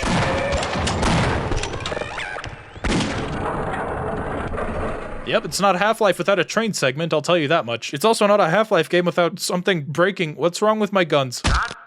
This train is inbound. Sector C. Shodan, is that you? Oh god, don't tell me it was the wrench that I found. I do really love this set piece. A really nice twist on the Half-Life train trope. That's not exactly a thing yet, because this is technically only the second single-player Half-Life game, but you know what I mean. The explosions going off, the Shodan style bugging out on the intercom, it's just such a good moment. Never mind, I take it back. Otis, can I borrow your likeness for a few minutes? Oh god, please stop feeding into the stereotype. You're not doing me any favors. Oh yeah, baby! That's more like it. I'm starting to think the Deagle should have been standard issue for the Barneys, too. What is that, Doc? Oh, speak of the devil. I can take it. Took a little damage, but I can make it. Are Barneys just predisposed to have absolutely no emotion in their line delivery? I don't want to die! Oh, hey, that guy's new. I'm just saying, if Black Mesa gave him a Deagle instead of a Glock, maybe he could have done something. Those poor bastards. Otis, please, they're already dead. You don't need to murder them again. So if we keep Otis alive, he leads us to a closet with SMG grenades. This would be great if I had an SMG by now, but... Oh no. You're one of them. Sir, I have no idea what the fuck you're talking about. Hey, want to see something cool? Cool, right? Don't be afraid. It smells worse than a chili cook-off. Otis, what the fuck does that mean? Alright, I wanted to take Otis with me, but he's, what was in that chili? Finally, my colleagues! Oh, yeah, okay. You want to see some weird shit? Yeah, using the HEV charger as a mandatory platform for progression. Oh, that's so weird to me, and it's the only case of this in the entire franchise, if I'm not mistaken. Hey guys, I made it. Thank you for not leaving without me. Come in, Cooper. Do you copy? Forget about we're abandoned the base. You have targets, mark them on the tactical map. Otherwise, get the hell out of there. Oh yeah, I'm sure that this Freeman guy won't take advantage of that to kill some big fucking... Shephard, you've made it. I take it you didn't find Freeman? I don't know who that is. You've got to believe me. Freeman could be anywhere. I'm not letting you go until you talk. Yeah, okay, man, that's none of my business, I guess. Can I have those batteries behind you, though? This is my post, sir. Man, if you want something right, you gotta do it yourself. Alright, man, please, I'm sorry, just stop doing that. Okay, boys, I'm here. Oh, fuck me, dude, and fuck you and your stupid-ass tie, Gerald, man. Guess I gotta find another way out of here. Boy, this sure is quite the office complex you've got here. What is it with you guys and putting giant turbines next to your workspaces? I don't get it. If I ever had to do this in real life, I think I'd need my red pants. What? Why are these combustion engines here out in the open? The administrator must have been a big fan of Bowser's Castle. Are you supposed to be a Hammer Brother? Hey Doc, I found that mutation you mentioned. I'm more surprised that that belt around his waist hasn't snapped yet. What is that, aperture tech?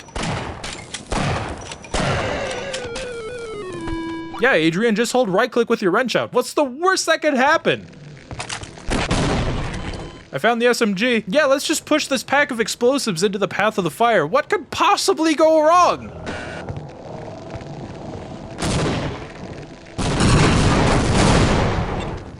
Got to get out of here. Listen to me, Shephard. Those things, they'll kill all of us. No, it's about time. Hey, how are you throwing your voice like that? Oh, I don't like that sound. Pit drones, our first new original Race X enemy type. Fast, but fragile. Just spray and pray until you're more confident in your aim so you can deck them with a single shotgun shell. Though they usually hunt in packs, so maybe it is better to just spray and pray when they're all huddled up. If you're too close, they'll run up and try to melee you, but when you're outside of that range, they'll fire spikes at you that are pretty easy to strafe around. Yeah, you see those red things on the front of them? Those aren't their eyes, those are spike pores. Gross. I don't really have much else to say about them. They're kind of easy. They're the only GoldSRC Half-Life enemy that has a backwards walking animation, so that's something. Hey Doc, have you seen my rocket launcher? I got next day shipping on that fucker. There it is. I don't know where. You soldiers under orders to silence the facility or these vile aliens. Why do all of these scientists hate me? Literally no one has told me what's going on here. This puzzle where you need to run around this obstacle course to turn off the power so you can use this elevator cable as a rope to climb up is pretty cool. Certainly a memorable puzzle for me. Let's see, what else? Remember the companion cube from Portal?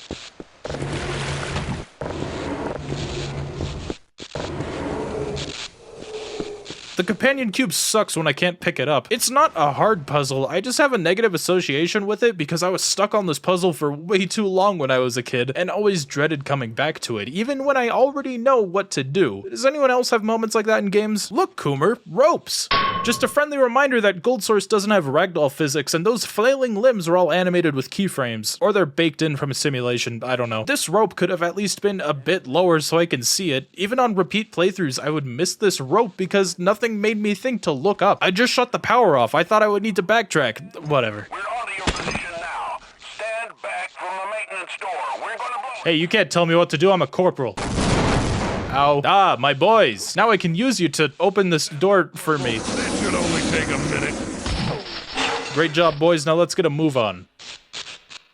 Or, okay, maybe not. I guess he's not following me. There we go. Come on. Oh my god, it's like I'm running a daycare. Come on, just a little bit more. Oh my god, finally. Ah, that must be the thing that the emotionless Barney was talking about. Have you seen the new IG-88? Gee, that sure looks like a big fucking thing. I wonder where that could... Oh, never mind. It's over here. It literally says BFG on the door. Ah, that must be Gordon Freeman. Boy, he sure looks like an upstanding citizen. I wonder if he knows he won Employee of the Month reward when he's being shot. Shephard, what the hell were you doing down there? Oh man, you should have seen it. It's like Bowser's Castle down there once you get past the Hammer Brothers. Where's an engineer when you need one? I'm sure he can't be that far away. Hello, my friends. Have you seen an engineer around these parts? Alright, violence it is. The Black Ops, reskinned, hostile HECU grunts serving as our human antagonists for OP4. Yes, a cleanup crew for the cleanup crew. Given another decade or so and we'll hear the stories of whoever has to clean these guys up. Hey, that's pretty cool. I've got one of those too. Ah, there's my engineer. Get up, buddy. We found a job for you. Corporal, I don't think I'm gonna make it. I need a medic. Oh, that's convenient. I bet you two have been waiting for each other for a long time. It's for you. I've beaten this game more times than I'd like to admit, and I never knew that you could do damage to this thing. Uh-oh. Hey, what branch of the military is it that eats crayons? I think they use their nutritious snack to write this. You ever just stand in front of someone who's critically injured just to flex on them? Who needs a locksmith? I hate to break it to you, but I think lock-picking lawyer could get that open before you could even melt it down. God damn it, that medic used the last of his good shit to save your ass. Look at him, he's so mad he's shaking. Ooh, nice gun. Ooh, nice gun you've got there, Marine. Now, I'm not the kind of guy to kill an NPC to take their gun to get it early, but that doesn't mean that I'll... Thank you. Say hello to one of the best weapons in the game. This thing's DPS is practically unmatched, at the cost of some semi-scarce ammo, and being so powerful that it pushes you backwards when fired. Holy shit, a PCV charging station. And here I thought they were only going to be shown in boot camp for the sake of world building, which I would have been fine with. Hey, do you guys remember On a Rail? I said, do you guys remember On a Rail? It's ready. You must go, now! Oh, that sounds important. I hope that's not for me. Sir, I wanted to call you to remind you about your suit's extended warranty. Oh, that doesn't look good. You! Colonel, I've created a time paradox. Oh, please tell me this portal won't lead me to my death. Whoa, hey, wait a minute. Why is this area purple? Alright, point taken. I won't look a Gift X in the mouth. You know, I had a friend ask me after he beat the game where you get the displacement cannon because he somehow missed it, and to this day, I still wondered, how did you miss this? Now, how's this thing work? It's just like I remember boot camp. Complete with this weirdo with ping pong balls on his eyes. Aren't you supposed to do that under red light?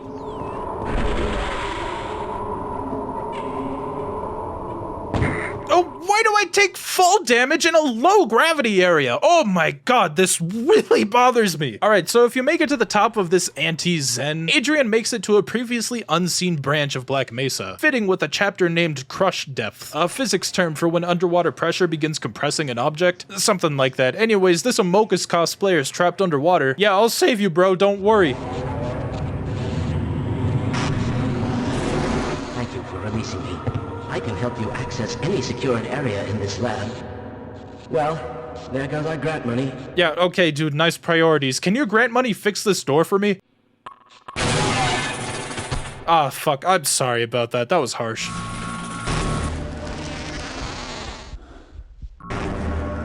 Cool teleporter sequence. I love how parts of the lab are teleported away before Adrian is finally teleported himself. Now, if only there was something big for me to use this BFG on. Come on out, my children. Do not be afraid. Alright, this is a displacement cannon. It's pretty obviously a reference to the BFG from Doom, and I guess in that aspect, it's sort of like a G-rated BFG. Instead of microwaving its victims from the inside out, it just portals them to and from the border world. Using it to teleport myself to and from the border world is actually this thing's alt-fire. It's fun. From this point on, every map has its real world and Zen variant that it teleports you to. It depends on the map that you're on, and a lot of those maps can have healing ponds inside of them. I ended up using the displacement cannon a lot simply to heal myself when I was playing on hard mode, which I don't recommend, by the way. It's not fun. Hey, remember questionable ethics when we learned Black Mesa had been fucking around in Zen for a while? Op 4 expands on that, showing a larger scale environment for these Zen creatures, which we first discover after meeting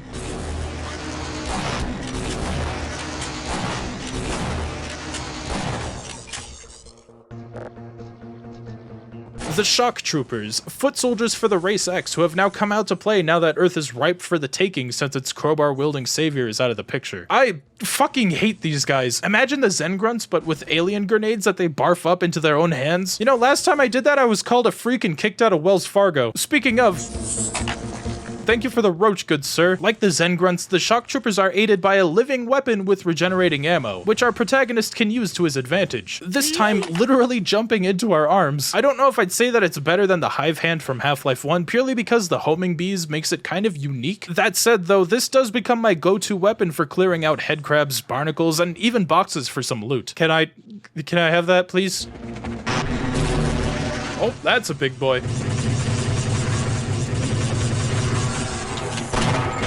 Oh my god, finally. The Voltigors, a hideous, hulking mass of flesh that bears a strange resemblance to the antlion guards from Half-Life 2, except this one's got a ranged attack, so actually no, I think this one's more boring to fight. Not much really to say about these guys. They're big, they're spongy, they run at you, they shoot pink lightning at you, and explode when they die. They're just sort of there. If it weren't for a memorable set piece later on, I'd say that these guys were completely forgettable. Hey there, you little bastard, what are you doing on the floor? Did Papa abandon you? Yeah, I've been there too. The Spore Launcher, a larva of the Shock Trooper. Yes, this thing grows up to become that thing. And because of that, it... Oh, it's okay, little guy. Eat up so you can become big and strong. I don't know if this thing is better or worse than the RPG, but it has an alt-fire that lobs a grenade like the SMG alt-fire, except they bounce. Yeah, I barely use this thing, but it's got some nice splash damage, and ammo for it infinitely respawns from these little grapple hook point things, so I guess it's supposed to be a bit of a diet rocket launcher. Oh, that's right, I never told you why I hate the Shock Troopers. They're spongy, they're assholes, they're relentless, and they're the reason why I only had the patience to beat Op4 once on hard mode. You need to be sure you're close to cover with these guys or real far away because their shock roach projectiles are so fast that you can't strafe them at mid-range. After a while, it just becomes obnoxious and I don't enjoy fighting them. Hey, did this Gordon guy get his own Navi to guide him around? That's right, I didn't think so. Let's see what I'm supposed to hey listen to. Ah, yes, Walter. We were finally able to successfully detach one of the barnacle creatures from its point of gestation. As before, we were still only able to coerce the creature into latching onto organic material. Oh, baby, don't tell me. Oh, hello, beautiful.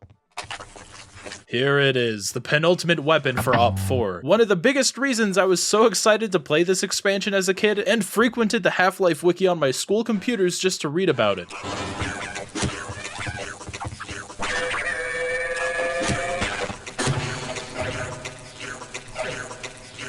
It sucks. It only works on organic surfaces, so if you're using it for traversal, you can only use it when the game says you can. And, okay, I know that Doom Eternal's meat hook is basically the exact same, pulling you into select points or pulling you towards the enemy. And yeah, on paper, it sounds great, but you have very little control over the path that you follow with this grapple. You can't deal damage with it until you're point blank, and you can't do anything with it until you let go. You can let go of mouse 1 midway through to airstrafe out of the way, and that's kind of fun. You even use it a couple times during the final boss, but it rarely helps, and I only ended up using it when I needed to. Yeah, this personal disappointment is one of the reasons I disliked Op4 for a while. I don't hate the game today like I used to, but I'd rather play Blue Shift still. Okay, why do you guys have tentacles in this lab? Is it because this next area is a callback to... Oh, fuck. Oh, finally, a radio. Hey, Chief, I could really use some men over here for backup.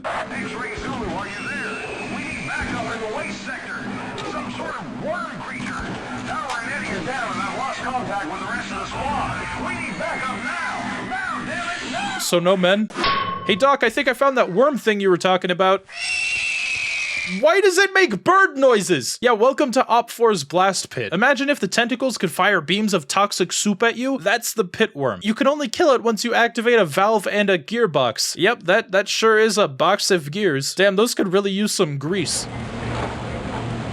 That's not what I meant. You finally kill it after activating both of these and...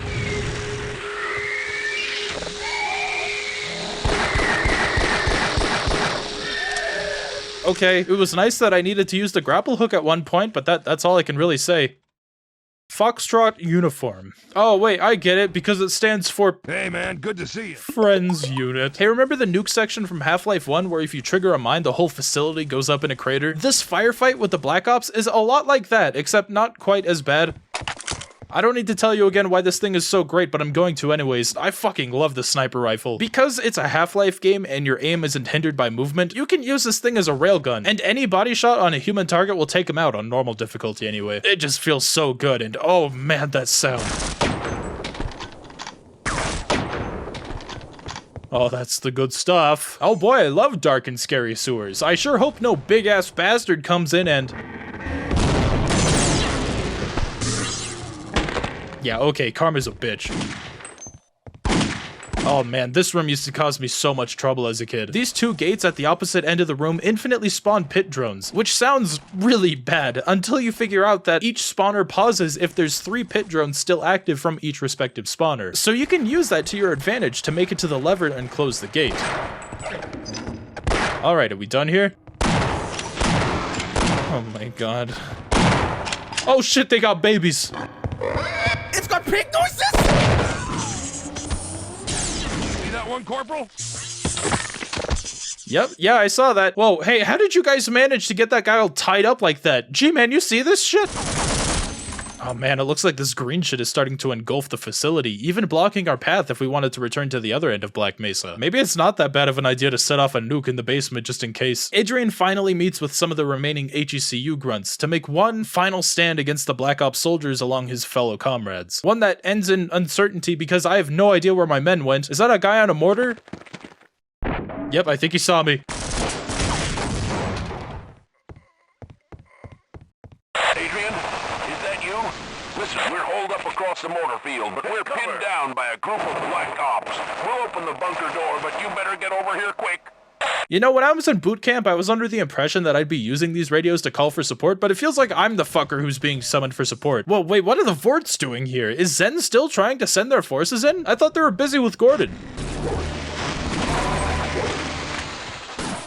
Hey, remember when you had to use the turret to bust open that door near the end of Half-Life 1?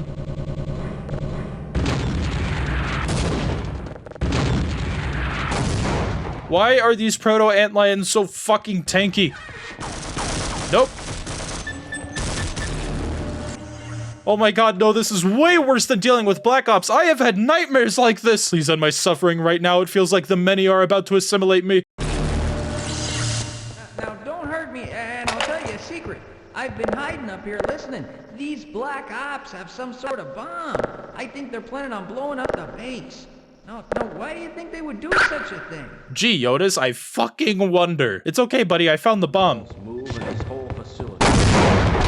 Honestly, I don't know why I'm turning this off, but I guess Half-Life protagonists just aren't allowed to die. Honestly, I kinda wish my satchel charge set it off, even though I know that's not how nukes work. Whatever. Our old secret admirer is here to right our wrongs. Hey, remember what I said about that last stand against the Black Ops? I kinda lied.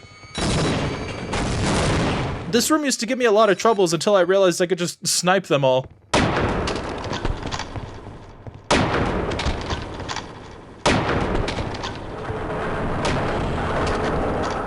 Oh, why are the walls so goddamn loud?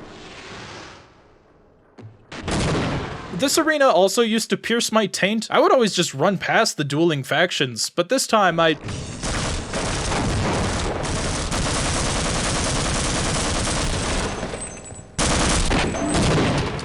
yeah, that wasn't too bad, actually.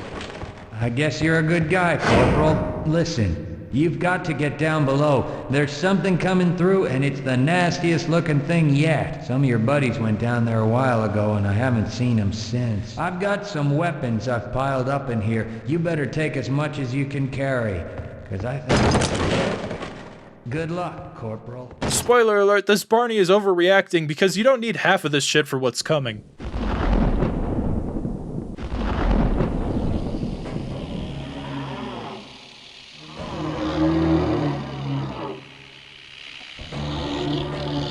The Gene Worm, ground zeros for the Race X invasion, whose portal to this earthly realm terraforms our world into its own and whatever the Race X needs to survive. And that's probably the best thing I could say about this guy. This thing makes the Nihilith feel fun. You gotta use these mounted turrets to fire at each of its eyes, and once it's blinded, open fire on the big fuck me light in its belly until you hear him scream. Set up a satchel charge for where he spawns his shock trooper, heal at the Zen Pond conveniently found outside of the boss arena because the boss poses no threat once you're not in his arena, despite it literally rewriting the code of our world. That pool, by the way, heals 3 HP per tick instead of the usual 1. Lather, rinse, repeat until dead, but oh no, it's okay guys, he breaks the bridge at one point, so you gotta use the grapple to get across. Wow, look at this innovative boss design. Thanks, Randall. Speaking of, you know that Randy Pitchford was gonna pull an Icon of Sin on this guy and originally have the "to win the game you must kill me, Randall Pitchford," except played backwards when this guy spawned? Yeah, that almost happened. Adrian slays the Gene Worm, and before we could see the fruits of our labor, Adrian is pulled out by the G-Man, apologizing for not approaching him sooner, but before he does, he detonates the nuke that he primed, erasing Black Mesa from the map entirely. The biggest embarrassment has been Black Mesa facility, but I think that's finally taken care of itself.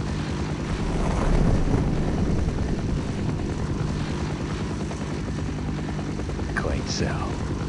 Now, this is typically the part in a Half-Life game where we're put in stasis by the G-Man after agreeing to help him, but Adrian isn't so cordial, instead being detained by the G-Man, being more of a liability to the maybe Cholulathoi than Gordon was. Or perhaps his feats warrant a stronger fist from G-Man than Gordon did? Whatever the case, it's a sudden end on a one-off hero. This is the last that we see of Adrian for the foreseeable future. I mean, he almost returned in the cancelled Half-Life spin-off Return to Ravenholm, produced by Arcane of all studios, the team that would go on to make Dishonored and Prey 2017, and was originally headed by motherfucking Warren Spector of all people, the father of the immersive sim. Man, I feel genuinely bad for the team working on this, because Valve decided to shelve this, as well as every other third-party game that was being made for the Half-Life IP, for what felt like no reason. They weren't told why. It just seems like Shephard's tale was never meant to be following opposing force, and it's up to Valve to ensure that Adrian's fate isn't left to rot with Hunt Down the Freeman. Unfortunately, we all know that won't be the case.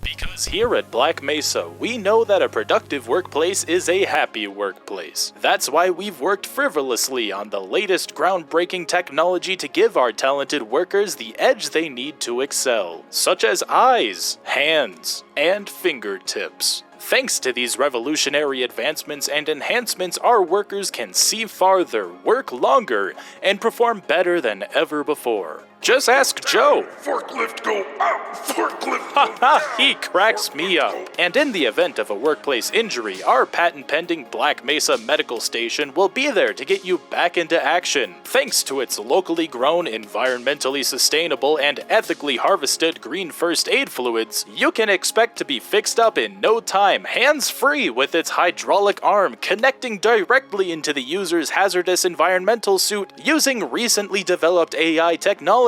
Go ahead, give it a try. Oh my goodness. Why wasn't he wearing his suit? Somebody please page the administrator. No, please don't tell Dr. Green. I can't be fired for this. Did we learn nothing from the wall taser? That wall taser was a suit charger, you dumbass. Do you hear me, Jerry? Don't go to the light. It's probably not up to code.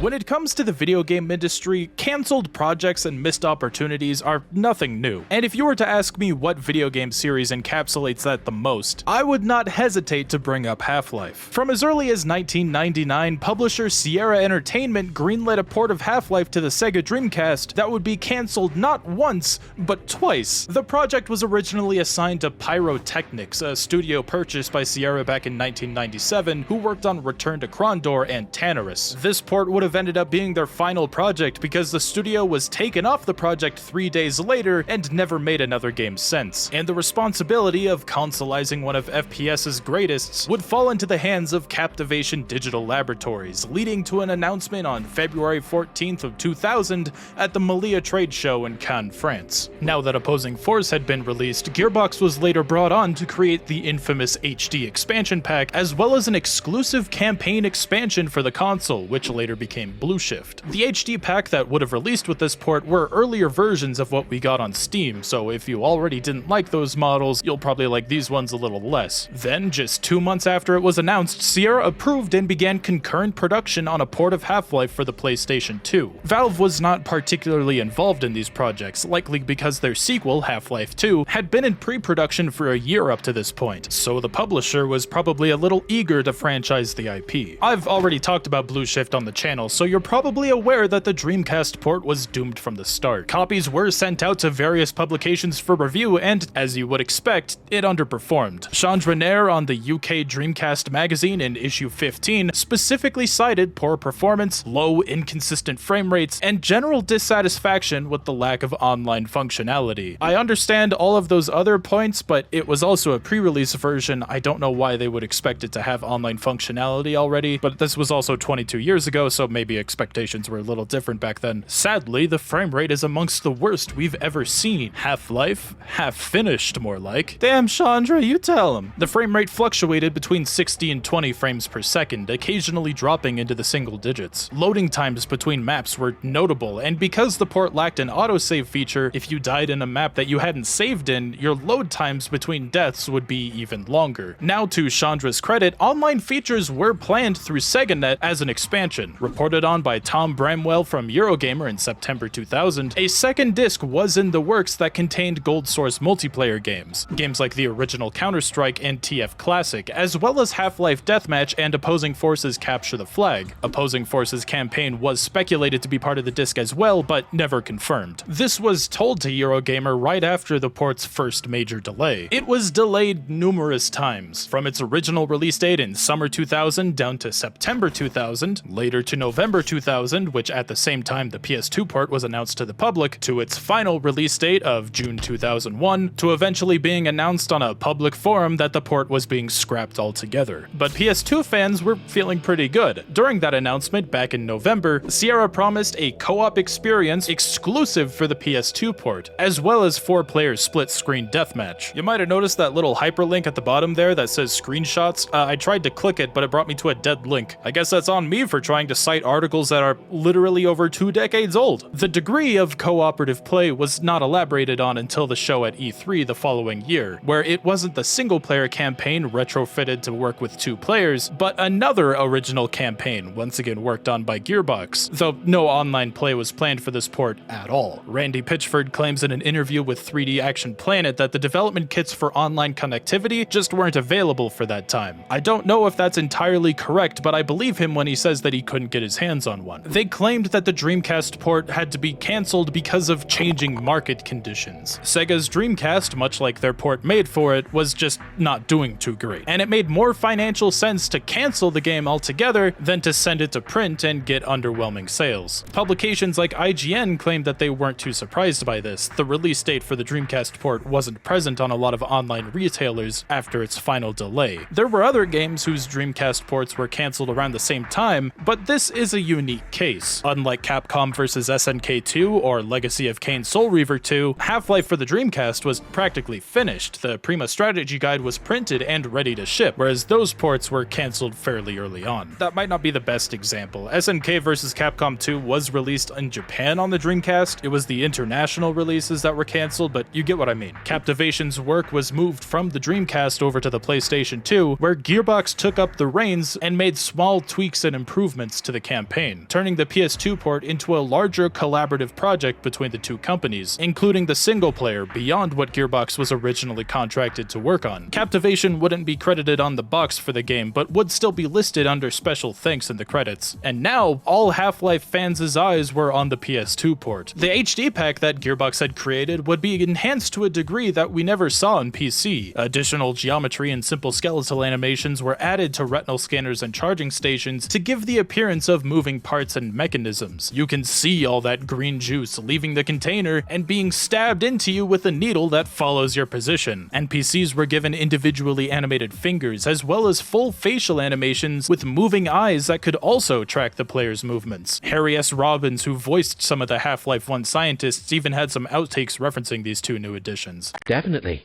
I mean, look at me. I can even point now. I'm sorry, I had my eyes closed. These new eyelids are amazing. While we're on the topic, he also had a really hard time saying Gordon. Ah, Gorman, there you are. Darn it, let's do it again. Good morning, Gorman. Crap. Nobody tell Gabe, okay? I'm afraid we'll be deviating a bit from standard analysis procedures today, Gorman. What? It's Gordon. Jeez, can't even get the hero's name right. If there are mistakes, I don't make them. I want to share a beer with this man. Oh, wait, right, that's Barney's thing. And then, it actually came out. The only difference here is how wrong things can go. The epic thriller that combines non-stop action and excitement. Half-Life, featuring advanced graphics, unparalleled AI, and the exclusive new co-op multiplayer game, Decay. Ah yes, my favorite Half-Life game, Decay, Donkey Kong. He's finally here, cascading for you. Alright, let's take a look at the manual, because I forgot to look at the PC version's manual in the first Half-Life video. Part of this is going to be playing catch-up in that regard, so I won't just be going over the Gearbox editions. Deep in the bowels of a decommissioned missile base known as the Black Mesa Research Facility. Okay, so the military ties were there from the very beginning. I really should have known. I'm actually not reading the rest of the paragraph. I just wanted to address that one line. Page 7 shows us the letter that Gordon received from Black Mesa regarding his employment. And this is some great flavor text for the adventure. Black Mesa was given a letter of recommendation from Gordon's former MIT professor Dr. Kleiner, who also happens to be working at Black Mesa. And this letter of employment was only given to Gordon about 11 days before the Black Mesa incident takes place. And I believe it's safe to assume that Gordon didn't move there on the same day, because the man was studying at the Institute of Experimental Physics in Innsbruck, Austria. He is, however, urged to move to the facility as soon as possible to begin his HEV suit training. Yeah, this letter confirms that Black Mesa employees, or at least employees who aren't married and have dependents, live on site in their own dormitories, which makes perfect sense. I always assumed that this plot point didn't make it into canon until Half-Life 2 Episode 2. We can actually see Gordon's dormitories in the exclusive new multiplayer Decay, though it's not too spectacular. Innsbruck, Austria was chosen specifically as a reference to the Innsbruck experiment on December 15th, 1997, an experiment that demonstrated the transferring of characteristics of photons or other quantum scale particles to another, regardless of their distance. Teleportation, they called it, which, as you know, is a massive theme in Half-Life. It's not exactly teleportation as we would expect. It's closer to just two entangled photons who mirror each other's actions and attributes in real time. Imagine if I had a Rubik's Cube and you had an identical Rubik's Cube that was made at the exact same time, and any adjustments that I made to it were also made to yours. That's not the best example, but it's the best I can think of right now. This was used practically as recently as 2017 aboard the satellite Mesius, a quantum-enabled Chinese satellite, though it wasn't used for information or anything that we would think is teleportation, instead being worked into a form of digital security. They believed that if it were to be compromised or tampered with in any way, then the particle aboard the satellite would be affected in a way that would practically be announcing that it had been tampered with. Fans of Half-Life who have never read this letter to Gordon may also know the Innsbruck experiment from a track composed for Half-Life 2. They may also recognize the name Dr. Kleiner, but we'll get to that eventually. Gearbox applied this letter to Gordon as a basis for their extended Half-Life universe in their own little way on the following page. A hazard course training schedule expands on this original concept, implying that it's more than just a simple obstacle course to wear the HEV suit in, with it being used for anomalous materials handling training, anti-mass spectrometer overload simulations, security training, and indicating whether their instructor is present in person or there via hologram. One of these instructors is Dr. Kleiner himself, though if the Blue Shift hazard course is any indication from that game, it could very well be just the hazard course we've experienced before. Black Mesa is that inept, though now that I think about it, maybe that hazard course was added as a last-minute addition. All you'd really need to do is just have Mike Shapiro redub the lines as the Barney, so maybe that's what happened. I can really only guess. We recognize a few names here: Barney Calhoun, Gordon Freeman, and Gina Cross. She's the hologram hazard course lady from Gordon's time here. I'm not sure if she was given a name by Valve until now, but there are some names on here that are a little more obscure, such as Otis Laurie, who isn't a specific Otis model that we've seen before, and Walter Bennett. We've actually met Walter since we've played Blue Shift, and his existence in that game slipped entirely under my radar until now. Excellent, Walter.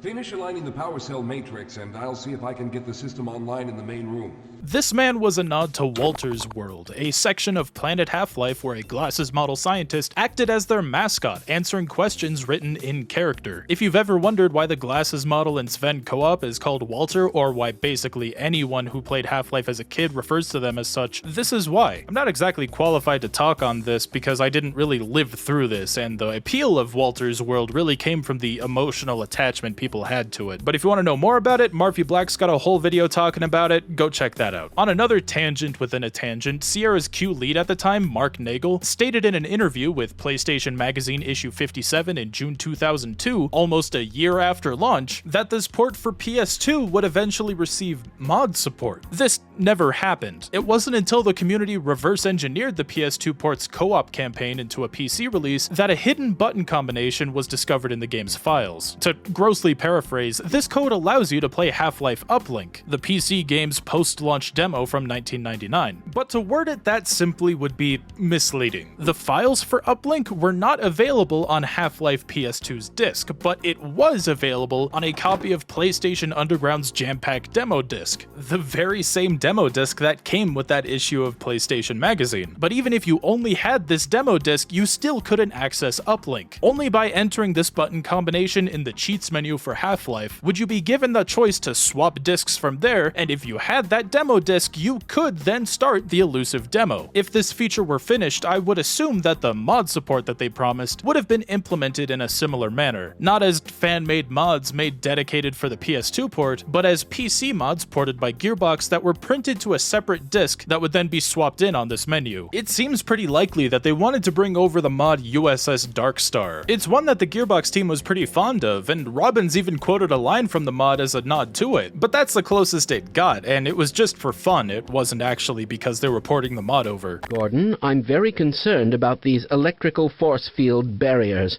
What will happen if we have a power outage? Have you ever played USS Darkstar? I've heard of it before, but I never got around to trying it until I started this video. Sorry, I'm on duty, Mr. Freeman. Hey, if you're getting paid to lay around, then have at it, my dude. Get that space bread. I wonder what Mark is working on these days. Starbucks! Alright, what was I talking about? I got lost. Right, security clearances, that's very important. Otis's training and public relations had to be cancelled, to put it lightly. The Resonance Cascade happened on May 16th, so these just never happened. Meanwhile, one of the stars of Decay, Gina Cross, is testing out the HEV Mark Vs, which Gordon would get to test drive in his next adventure, though I'm sure that that's a coincidence in terms of writing. It's unclear whether Gina is wearing one of the Mark Vs in the Half-Life Decay campaign. If she is, then it is functionally identical to the Mark IV in just about every way, except for having a microphone and a speaker to let her communicate with base. Test. Testing. I'm going to assume that this is exclusive to the Mark V because this does open up some plot holes. Like, why couldn't the Lambda team reach out to Gordon this way? This tangent of mine is also ignoring whether or not this would be canon to Half-Life 2's Mark V. It's important to know that Valve didn't consider anything from the Gearbox extended universe when writing their theoretical sequel. The only exception I could think of is the name Calhoun. But who knows? Maybe that isn't even true, because the first Half-Life game had security guards labeled Barney in the game's files, so it really just boils down to whoever came up with his last name first. His microphone is like a great texture.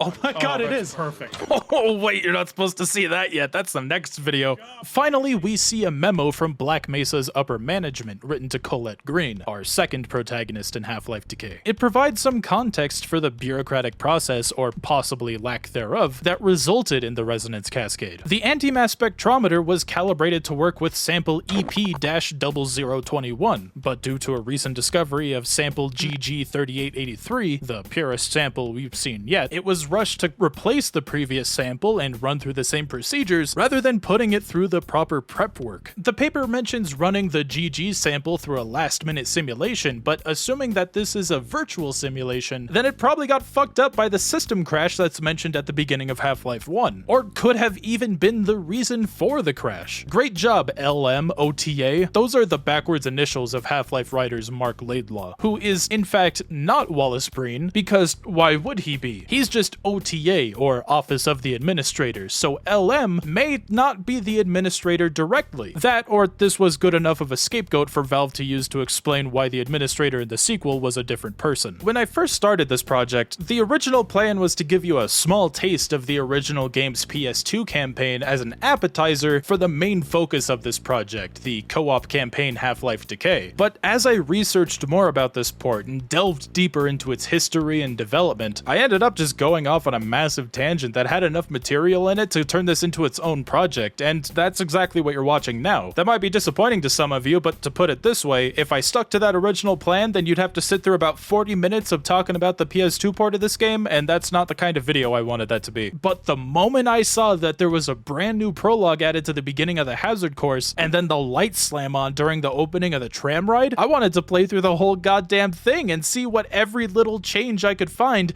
that Captivation taped onto this thing. But the game having an animated main menu with music is something that feels delightfully wrong to me. Like, I feel like I downloaded this from a really janky website that somehow made the game better, but is probably giving me a million viruses. But I want to address something that kind of annoyed me right off the bat. No matter how I configured my console and its video output, the user interface and HUD were always locked to a 4:3 ratio, while all 3D rendered graphics were locked to a 16:9 widescreen aspect ratio. This meant that if I set my widescreen to 4:3 full screen, the HUD and menus looked fine, but everything else was horizontally squished to about 3/4 of its intended size. But if I set the console to widescreen, it was the opposite. The rendered 3D graphics looked fine. Of the two, though, this is what I ended up going with because I figured that having a game that looks mostly normal was better than one that looked squished. But here's the thing, right? Even when set to widescreen, the game is still being rendered at 4:3. This is how many older consoles handled widescreen up until the Wii, I believe. The game would render a widescreen image at 3/4 the horizontal size and then stretch it back out, causing the pixels to appear stretched, which is an amusing little novelty to recall. You can recreate this same effect in Microsoft Paint by squishing an image down and then stretching it. I specifically say Microsoft Paint because if you do this in, say, Photoshop, you have to make sure you're doing it on a raster layer, and then you need to hit enter to confirm the transformation. It's easier in Microsoft Paint. I don't have a problem with any of this. I think that it's a really interesting piece of gaming history. I remember the first game that I saw this demonstrated on was F-Zero GX back on the GameCube, though I think that that game did have proper widescreen if you had component cables, but I never did. I could have circumvented this by upscaling the game beyond its native 480i resolution. I did, however, disable texture filtering. That's my fault completely, I just forgot to turn it back on, but it did give me a chance to look at how the game renders the flashlight. The lighting in this port is a little bit wonky. I want to say that's because of PCSX2, but look at the larger but slower resolution of sectors that this thing illuminates. It's almost impressive that they were able to pull off the look of the flashlight normally with just some basic texture smoothing. So how different is Half-Life's campaign for the PS2 port from the original? Well, not very, actually. To my surprise, much of the game remained intact, so I'll let you know right now that if I don't bring up a moment from Half-Life's campaign during this segment, it's because there wasn't anything notable for me to talk about that was different from the original release. There may have been some things that I missed, but if I did, I didn't think it was significant enough for me to jot down notes for. Unless, of course, it's some major secret Easter egg that I just completely glossed over and didn't find. That's a little different. There were also a couple of moments that mechanically were identical to the original Half-Life, but I had a unique enough experience here to mention something. Does that make sense? But unlike games like Deus Ex from 2000 that got ported to the PlayStation 2, I didn't notice many, if any, corners cut to reduce map size. There were a few differences made to loading zones, but these usually added to the maps rather than took away from them. The closest I've got to this is this extra barnacle catwalk walkway in Lambda Core, and this broom closet from Honorail. It's easy to assume that this was to cover up a loading zone, but when I went to record new footage from the PC version of this transition, I'd got stuck in the ground and had to reload my save because I soft-locked myself. This could be the result of GoldSRC games after years of Steam Pipe updates, but the fact that I can't say for sure does speak to the quality that Captivation held up to here. But to help you retain everything and keep this as coherent as possible, let me start this from the very beginning.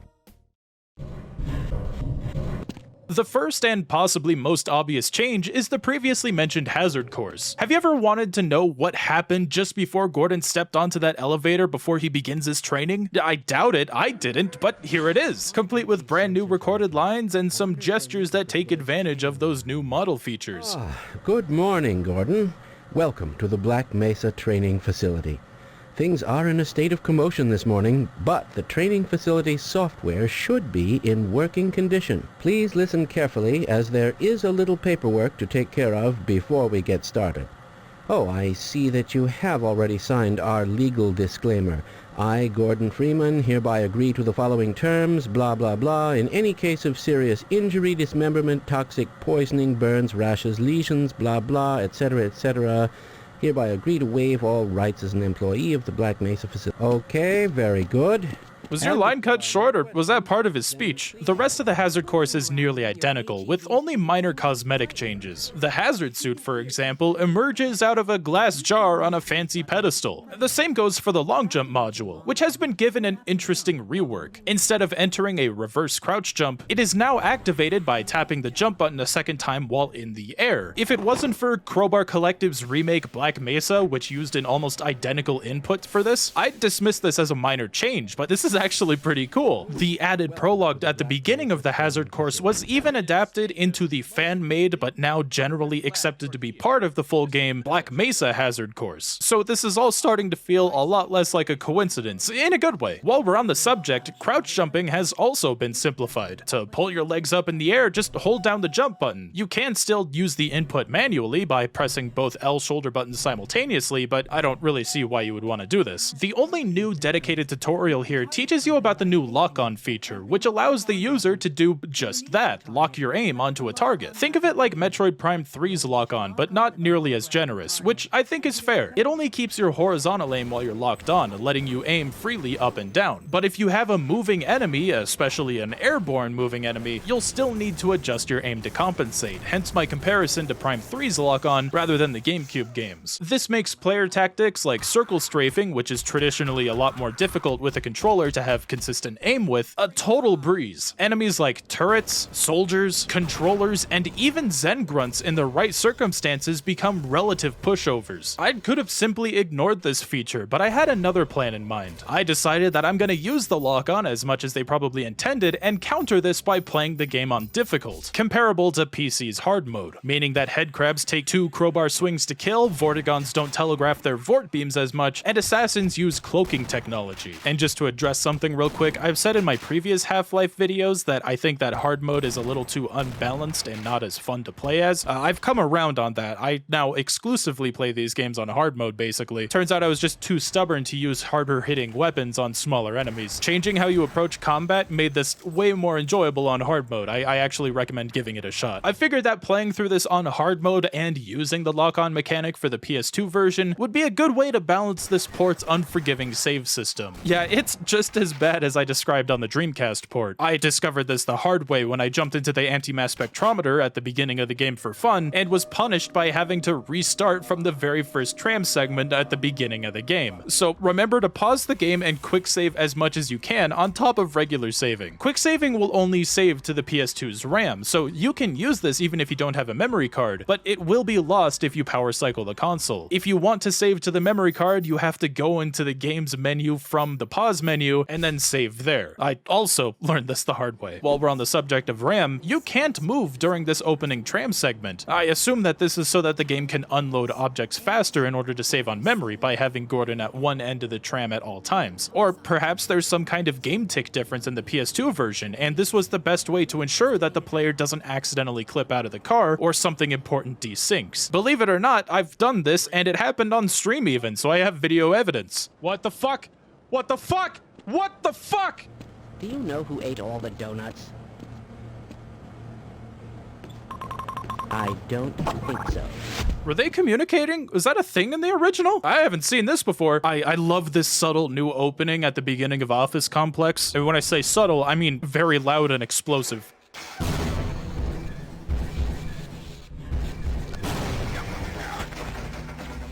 It really takes your attention away from the streamlined route you take in the vents to turn the power off, which I think is fine, but appears a little bit lazy. I think that this is the most extreme example in the game in terms of cut corners. I even encountered some of the same bugs I did when recording my first Half-Life video. I received so many comments assuring me that they'd never seen bugs like this in their playthroughs, leading me to think that I had a cursed copy or something. But it's happening here as well, so maybe I'm just the cursed one. NPC pathing just in general felt a lot more blocky here, and I think that this is exclusive to this port. I know that NPCs would generally move in a sort of tank controls sort of way, turning and banking rather than just like walking left and right, but it feels a lot more obvious here, and this might have been done to save resources.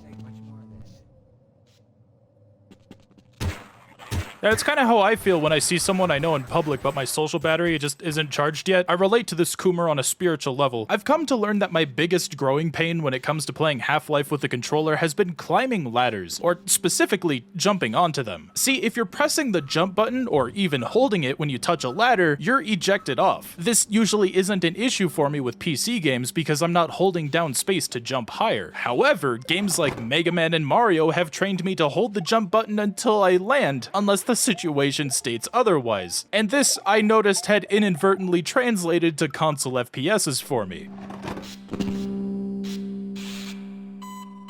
That death was so sad I didn't even get a body splat. Having this set of brackets around interactable items has really opened up my eyes to objects in the world that I would have never thought to use the interact key on. I would always destroy the glass on these blast doors and we've got hostiles. That just felt like common sense, right? But no, it turns out you can just press the interact button, automatically breaking the glass, which makes the door close. I'd always assumed that you needed to use blunt force to get this going, but no, this has been here the entire time. I even had to go back and test this in the original PC release, and yeah, it's there. This is a thing. I had no idea. If there's one skill that didn't really translate over to controller for me too well, that would be air strafing. I've become so accustomed to using this skill to dive right into this pipe at the end of this tram segment. So much so that I actually completely forgot how you're supposed to do this normally. To be honest, it's almost a little bit humbling to remember how far I've come with playing this game. Hey Trav guy, did you know that you could get the revolver in Blast Pit?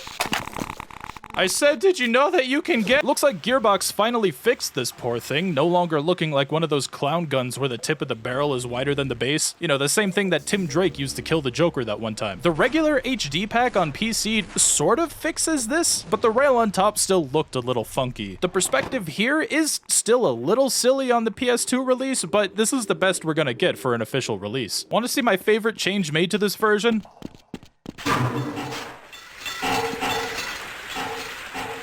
Fucking incredible. Gone are the days of needing to aim for medkits on this table to avoid fall damage or hoping to air strafe at the right time to end up in the rafters. That was all it took to fix this segment, a little bit of water, just enough to break your fall and not endanger the player while still giving brand new players that oh shit moment. They even pile up some debris in the hallway afterwards to block it off from the Gargantua arena so that power-up remains mostly the same. This is amazing. I got yoinked off my cart by a barnacle and something just fucked up my collision enough for Gordon to get instantly gibbed, so that was pretty cool.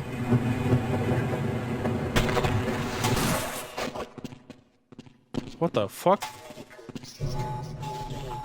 Ah, the explosive knee technique, I should have known. This minor platforming puzzle here to get up to the control room to launch the satellite has been slightly tweaked, making it a lot easier to know what you're supposed to do by replacing one of the large metal boxes with a barrel that you know that you can easily jump onto. Except I think someone didn't quite get the idea of what this puzzle was supposed to make you do, because you can just use the barrel to jump up from that to the door. To whoever did this, your heart was in the right place, but you just missed the point. The ichthyosaurs are still goofy as shit with how they abruptly turn and play their wake-up sound underwater, something that I thought was a goofy bug in the modern Steam release, but no, it's also here too. This also means that you could still sit here over by the generators and just cheese them to death with the pistol and crossbow.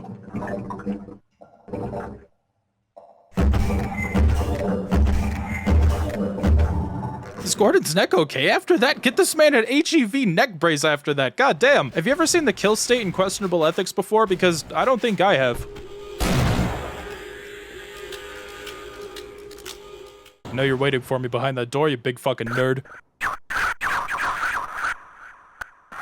My assumptions have led my babies to capitalism. I meant to say cannibalism. My assumptions have led my children to cannibalism. Wait, he's over there? Remember in my first Half-Life video when the helicopter boss fight blew up on the side of this mountain?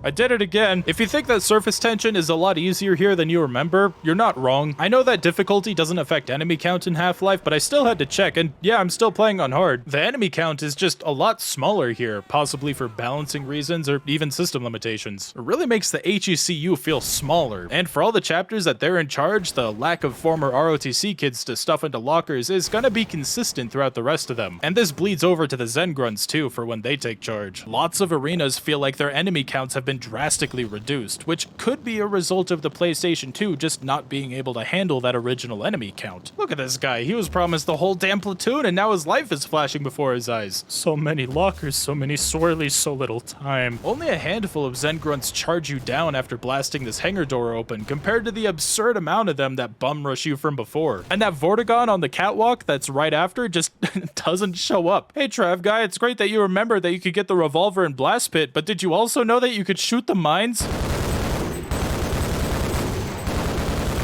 The armory that this Barney opens up for us begins in a much smaller hallway and instead turns to the left rather than straight ahead. This is another really innocuous change, but I think that this was the result of trying to reduce the map size, trying to cut as few corners as possible. It's a nitpick that only insane people like myself would care enough to point out, let alone notice. The snark nests here look real gross here, which is delightfully revolting compared to whatever the fuck their nests were supposed to be in the original. It's so much harder for me to kill these little red bastards. Not because they're any different here, but a skill issue.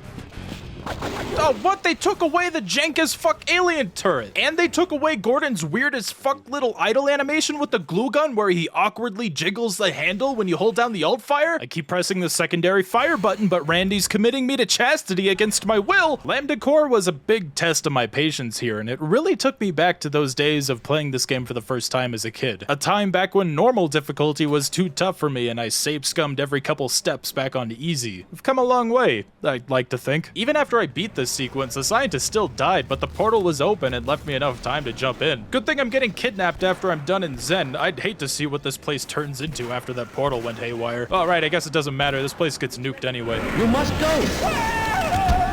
To my surprise, Zen is mostly untouched, both the chapter of the same name and the final 4 chapters of the game, or at least the level geometry is. The Gonarch felt noticeably weaker, but this could have been because of the lock-on, and the first map of Interloper was virtually empty when it came to enemies. I didn't run into any Zen forces until I got to the top of this pillar and got assaulted by some controllers, which, yeah, were a pain in the ass, but that's my fault for running so low on ammo. Even inside the factory, this tight egg hallway has significantly fewer Zen grunts than before. I know I could spawn more by cracking open some of these barrels, but there's usually more resistance before we have to crack some eggs. And these spinning elevators? Way slower and more manageable than it was before. I'm almost wondering if they were tied to the frame rate in some way. Also, I got 360 no-scoped by a Vortigon.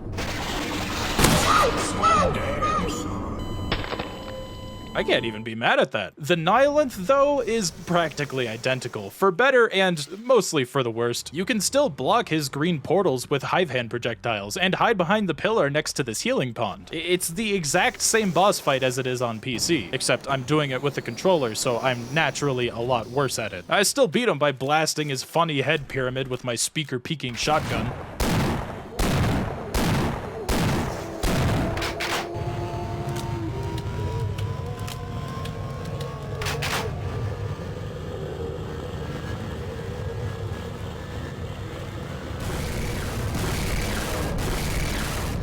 Hey Randy, you forgot to set the explosion GIF's opacity to screen. It's a rookie mistake, I know, but you'll get it next time. Oh, what's that? What do you mean Gabe made the same mistake? Gordon Freeman in the flesh. Whoa, G-Man, you've I get they have a widow's peak, but I don't think your hairline is supposed to look like a jiggling ass. Dude could really use some intergalactic finasteride. It's time to choose. I'm not fond of time. Well, it looks like we won't be working together. No regrets, Mr. Freeman. Oh, hell nah. G-Man sent us to the Zen Grunt dance party without any refreshments. Is that controller hitting the gritty? You know what would make me hit the gritty?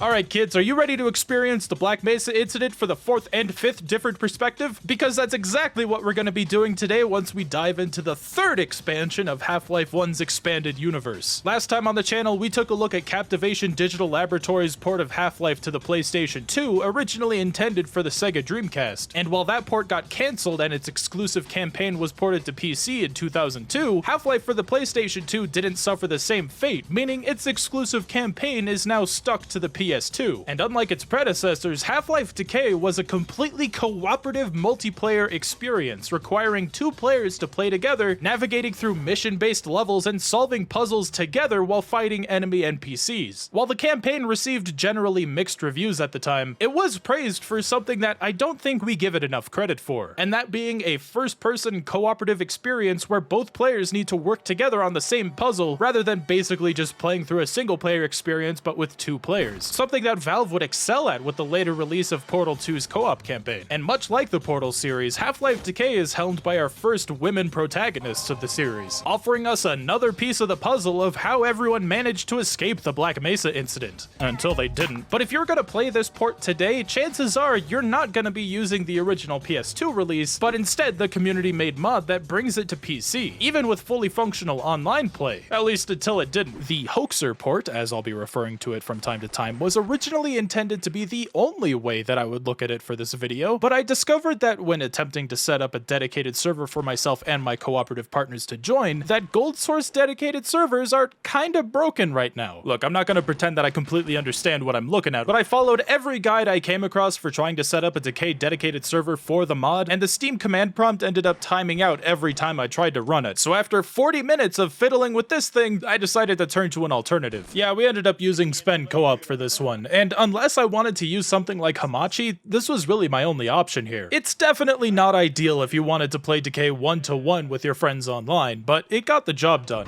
Take your crowbar. Oh. Well, that ain't fun. Oh. What do you go the field position? I timed it so poorly. I'm like, alright, I've got to press it, and I press it as soon as you stop.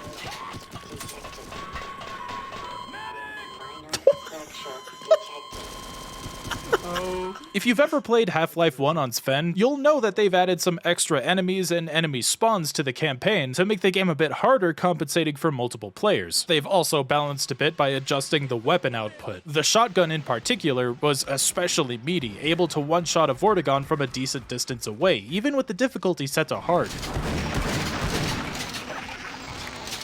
Alright, yeah, maybe this is a little easy. All the Vorts are running away from us because they know what's good for them. But some enemies were lucky enough to receive a buff. Soldiers and Zen grunts in particular are brutal in Sven. The former spams frag grenades and SMG ult fires like it's the 4th of July, and Zen grunts can throw snark nests at you into the field, releasing a handful of the fuckers to harass the player, or get their own hands dirty and charge directly at you while hammering you with melee attacks. And I get it. I'm not gonna dock hypothetical points from the game just because these enemies are adjusted to work with a massive 4+ player cooperative game. But whoever ported the Hoaxer port to Sven co-op didn't change the enemy spawns at all. So in some situations, the game is going to be easier or significantly harder than it was in the original PS2 version, or even the Hoaxer port. One could argue that if I was going to even play through Sven in the first place, that I should have brought more than 2 players, and in hindsight, maybe I should have. But I don't really care. I played through the whole game myself in the Hoaxer port, and then later went back and played it again solo in the PS2 port. Yeah, I didn't know that I could even do this when I recorded these first 5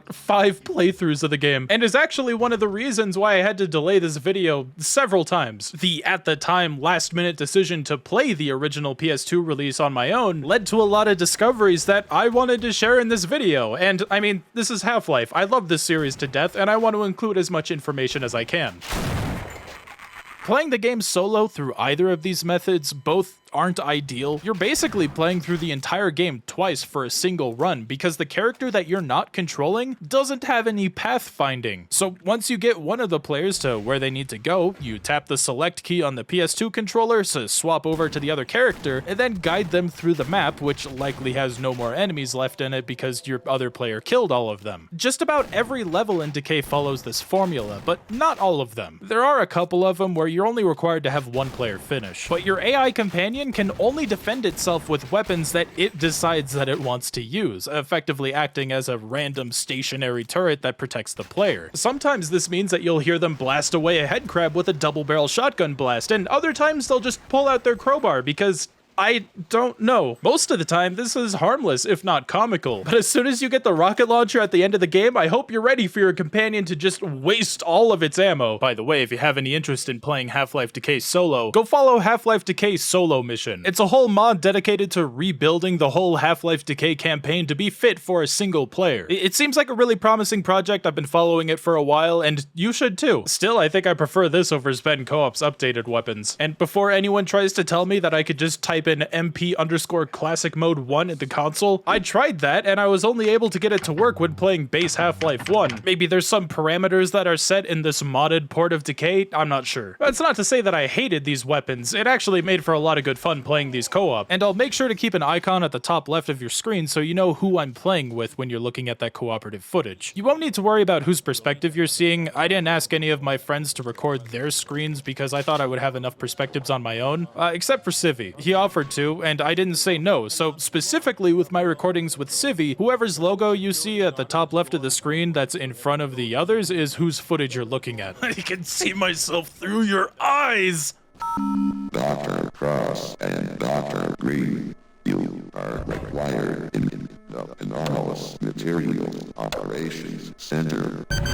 I want to make sure that we're on the same page here when I drop the most revolutionary truth bomb on you in the entire series.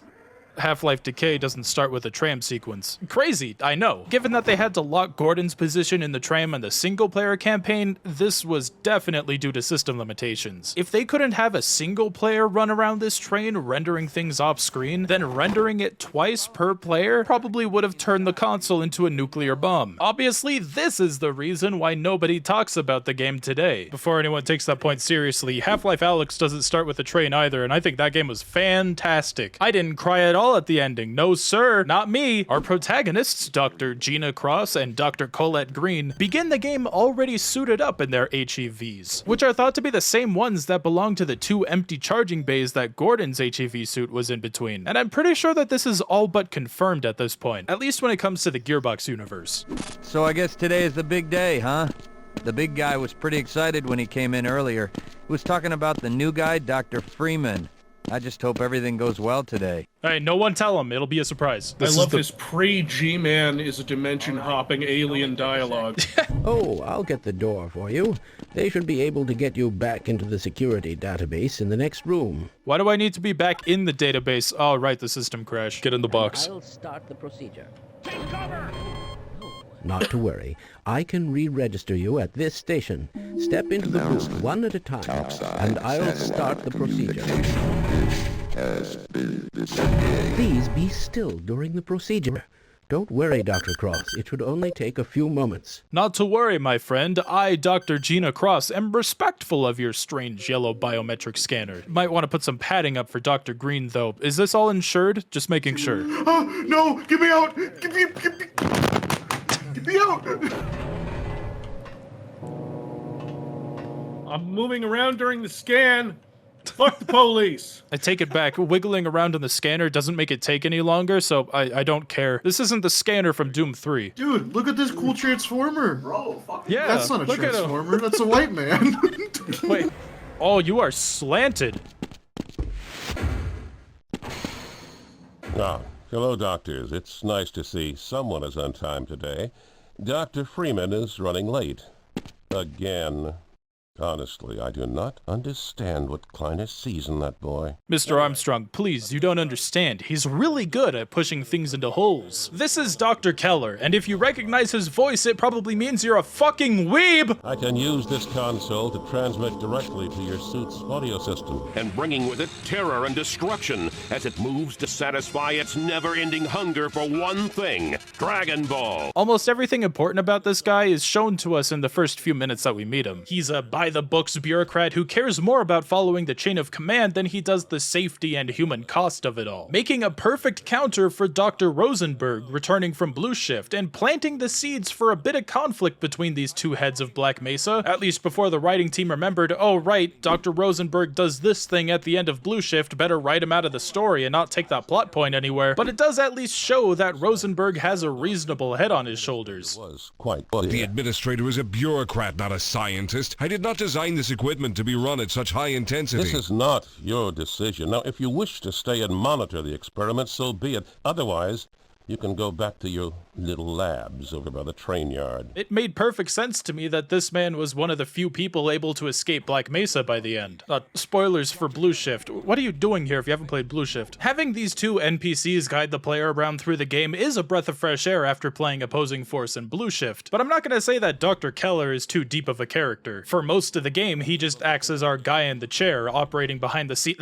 Hold on, that's not what I meant. I meant that he's like our Otacon, giving us information from back at base. Oh god, okay, I can't come back from this. Don't leave just yet. Here's something interesting about him. His model name in the game is listed as Kleiner, intending that pretty early in development, this guy was supposed to be Gordon's mentor from MIT. Because Bryce Armstrong, the actor, did have a decent resume at the time working on Dragon Ball, I'm assuming that they couldn't afford to bring him back in to re-record lines, so it's safe to assume that this change into an original character was done relatively early in the game's development. It's also possible that this change was made because Valve was working on Half-Life 2 at the time and requested that they change his name because they were planning on debuting Kleiner in their game. But that's just speculation on my part. Dr. Cross is sent into a lower level to prepare sample GG3883, while Dr. Green is assigned to... where are we? Are we above or below the test chamber? Split up same way, or do we just mix it up? Mix it up. Alright, don't break anything. Don't die. Hey, how about that? I'm doing exactly what Barney saw me do in the monitor back in Blue Shift. Look at me, Ma, I'm on TV! You know how in the GoldSRC games, how if you grab a box or something and then start walking, you just freaking launch that thing? Gearbox made sure to take this into account when having the player shove the sample into the lift, setting the trigger inside the lift that looks for the cart deep inside of it. That's pretty cool, right? It really showed that they knew the technology that they were working with. But in base Half-Life, you were never required to launch something like this. And I mentioned this because this feature isn't even present in Sven Co-op. If you grab a crate and move it around, it moves more like something, say, in Half-Life 2, which led to one of the most consistent quirks between all 4 of my co-op playthroughs. Oh! You did it! Whatever you did. Yes! What What the fuck was that? I made it my life's mission to make sure that this happened to everybody I played with. I want you to push it. It's not in yet. Well, god damn it. There you go. Almost there. I got it. That's all I wanted. You tricked me. I don't know why it does this. Well, okay, there you go. The man who saved us all and or doomed us all. Take cover. What? Hold on. Let me try. Take cover. Ah! Why is your name Balls? Oh, right. Oops. Pushed. Right. Oh my god. Yep.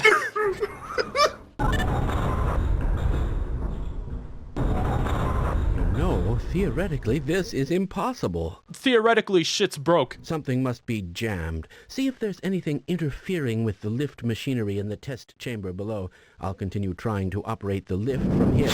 God, why do I have to do everything myself? Who lost their crowbar in the femur breaker?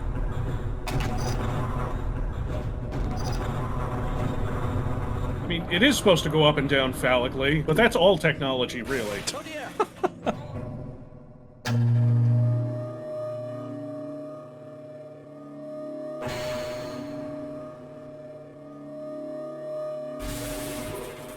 We'll take it from here. All in a day's work, my fellow colleagues. I've just been informed that the sample is ready, Gordon. It should be coming up to you any moment now. I did that. It's not. It's not shutting down. It's not. I also did that. Doing trick shots. 360. This is what actually caused the resonance cascade. Just two dipshits throwing crowbars everywhere. Yo, Breen, you gotta check this shit out. Yo, Breen, you wanna do a 360 crowbar no bar? 360 no bar. Goodbye.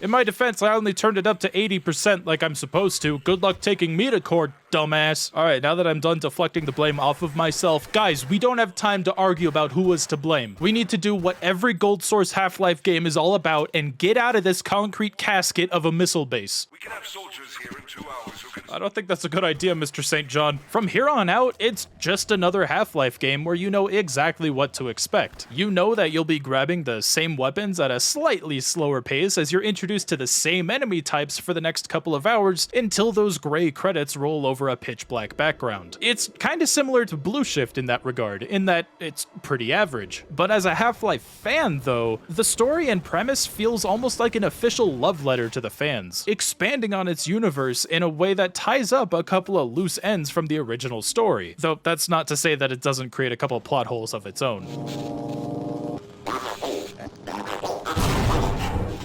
Yeah, I know how that feels. Despite what Dr. Keller believes, our only concern now should be for the people trapped inside Black Mesa.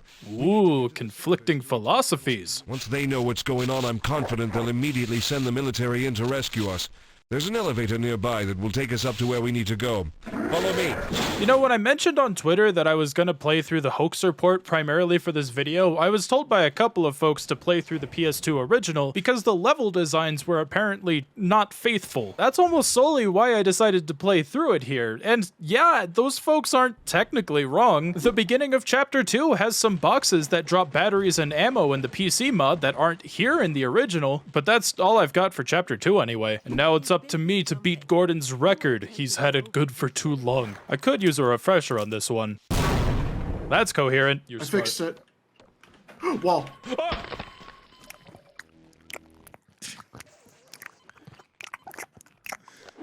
Is this where the HEV Mark Vs were tested? I ask because why are there turrets down here? Now that I think about it, why are there even turrets in a civilian facility like Black Mesa to begin with? I mean, who's even gonna break into... Oh, right. I'm kind of surprised that there wasn't more toxic waste in the original Hazard course. We're good. We're not good! We're not good! Hold on. Come back. Okay, they're off now. Go. Go. Run. Fast. Oh my god! I got it. Ah! You turned them off. Whatever you did. We don't need electricity anymore, do we? What was that? What did you give?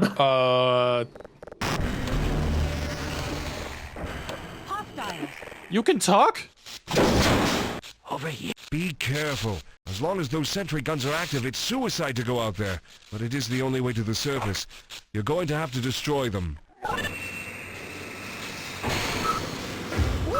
What the fuck is happening? Have you ever wondered where this tunnel leads at the end of the Hazard course? It leads to right here. Damn, ain't that cool? It looks just like every other outdoor segment in this sub-series.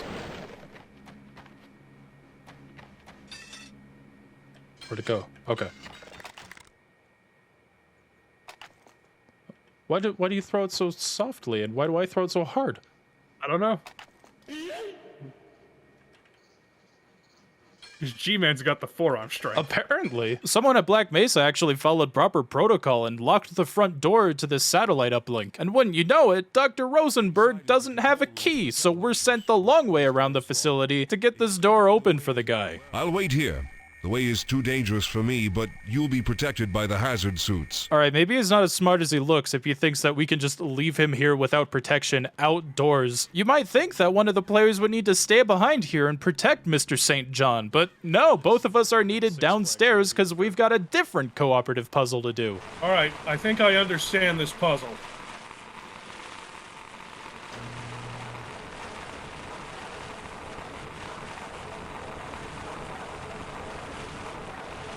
I do not understand this puzzle.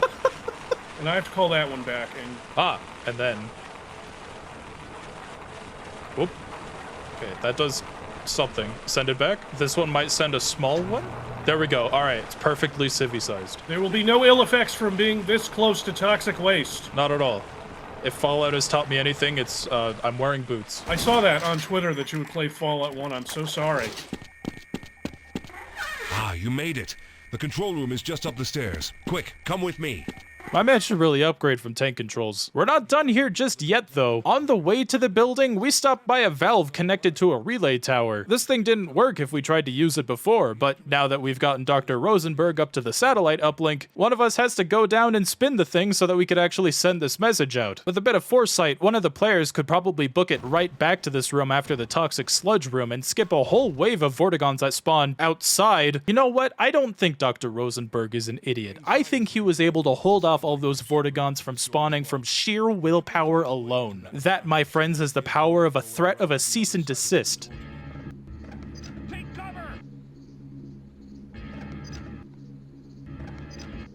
What am I doing? Keep going. Oh, I kept thinking turning it right was the right way, so I kept going, why is it not going any further? Weird. Dr. Keller, do you read me? We've established the uplink and are transmitting the emergency signal. I've doomed us all. I'm sorry, did he just say contact the military? Is the whole military thing our fault? Are you fucking kidding? Oh shit, sorry, I'm in the way. Go ahead. I swear to God if I just broke him. He's fine. Get... Oh, he's not even solid anymore. That's not good. My God. At the dampening fields, you'll have to reset the dampening locks manually. Who brought us back here? Resonance may be the chapter where we close the Zen plumbing to stop the Zen toilet from overflowing and spawning more monsters, but I remember it because we learned about the HEV microphone and speaker function that I mentioned in the last video. His microphone is like a great texture. Oh my God, it is. Perfect. It's great. Nice job, Randy. Nice of them to flag different weapons to only be picked up by a specific player so that everyone gets their own drop. I actually didn't know this in my first couple of playthroughs and thought that there was only one revolver in this room and that only one of the Super Decay sisters could pick it up. I was fine with that in the moment, I just thought it was a weird quirk. The Hoaxer port makes a pretty interesting change here, deciding to give the revolver a zoom alt fire, which is, you know, an interesting choice to say the least. I really thought that this was just a thing in the PS2 version and that it was being faithful, but no, this is an exclusive change for the mod. I really don't mind this, I think it's perfectly harmless, and I have a theory as to why they made this change. This campaign is missing a lot of Half-Life's weapons, including the crossbow. Because the revolver is essentially a handheld sniper on its own in these games, I assume that the modding team wanted to turn it into exactly that. Not an alternative to the crossbow, but an amalgamation of both of them. I was a bit disappointed that this wasn't the case in the PS2 version, but only because that meant that there would be another uncanny similarity between the PS2 version of Half-Life and Black Mesa. I know that Black Mesa was first shown to the public back in 2007, but I'm not sure how early in production they showed the public that the revolver in that game would have iron sights, so this could have totally been inspired by Black Mesa. I'm not sure though. Oh God, where are you? I'm on the other side, twisting the knob. Okay, no, we need to be there for each other. What? Nah, I'm just twisting the knob. Oh fuck, I'm dead. I know I'm not gonna like this. Good luck on whatever's over there. Oh God! Oh, I fucking knew it! Did you get all the way? Yeah, it's not spinning anymore. Okay. Oh, you should open it again because it closed right on my face. It was very rude. It was funny though. If it was funny, Trav, how come I'm not laughing? Go fuck yourself. I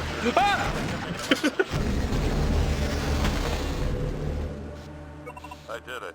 The displacement fields have shut down. Damn it, this is the second time they failed us. I'm going to see if I can access the transit system and bring a working tram to us. I'm afraid whatever held the rift open did so with intent, my friends. These aliens may not all be here by accident.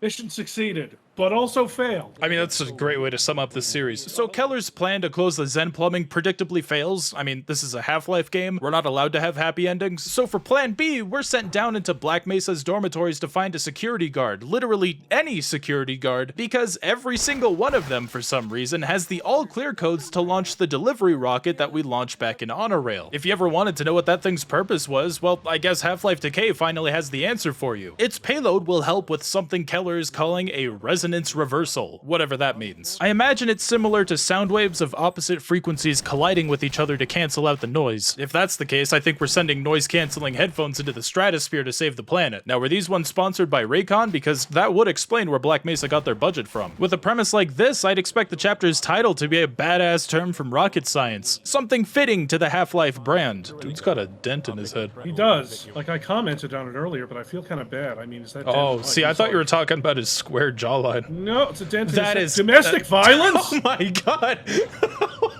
You can't just say that right after I comment on his head dent. Come on. They knew you'd be looking for a Barney in this level, so I hope that you're ready to see these guys get brutally murdered in front of you like it's an episode of Low Poly Happy Tree Friends. Dude, who's getting the best head? I really thought that these faces were the result of the Hoaxer mod, so imagine my surprise when I see Barney's hitting that post-nut clarity on my fucking PS2. Though, while we're on the subject of changes made to the PC version... What's that there?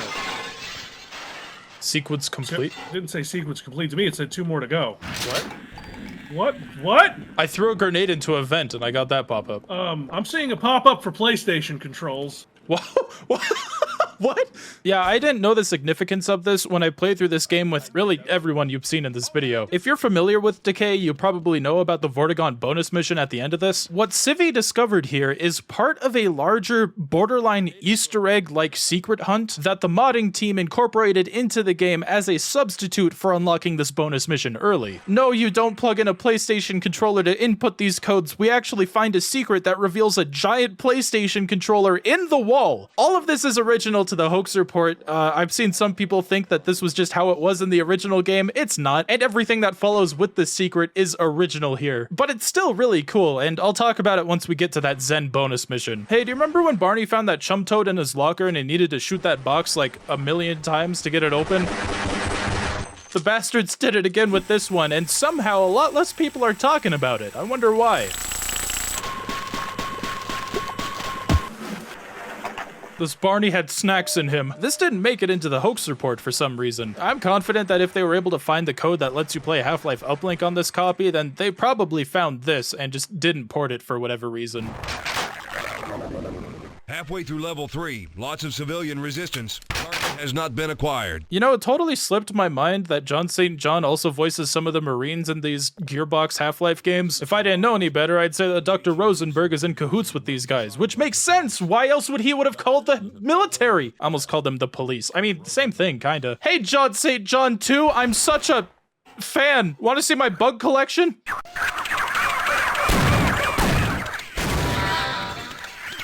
Dude, look at these peas! Dude, yeah, the peas texture is concave. Please give me a full plate of peas. Peas. Thank you. Oh no, the soldiers found the Gordon's room. Oh, thank God they didn't touch the tissues. Man, this entire library is crawling with soldiers, and yet the one surviving Barney that we need to find in this level is just across the hallway? These guys aren't very thorough. Yeah, I've got the clearance codes to the security station. Let's go. Is this guy reading my mind? Is that why he wears that shiny helmet? I should have known the Barneys were using Cerebro this whole time. That's how they knew where we were. We have to find the secret bookcase. But I'm not leaving until... Hey, you think there's a future for us at the end of all this? Hey, Barney, not right now. Let's get your ass out of here and then you can hit on me, okay? Thanks, babe. This door is locked. Gee, I couldn't tell. It's okay, man. I can figure this out on my own. It's real easy. First, you just blue screen this computer and... How did he do that? I presume you've got the all-clear codes for the satellite delivery rocket? Sure do. You got a plan? Yes. Once the satellite is in orbit, we can orchestrate a resonance reversal that may seal the rift between Earth and the alien world. Wow, Professor X makes it sound so easy. Oh my God, this Cerebro joke earlier was not meant to play into that. That's a total coincidence. What are you two doing here? Soldiers everywhere.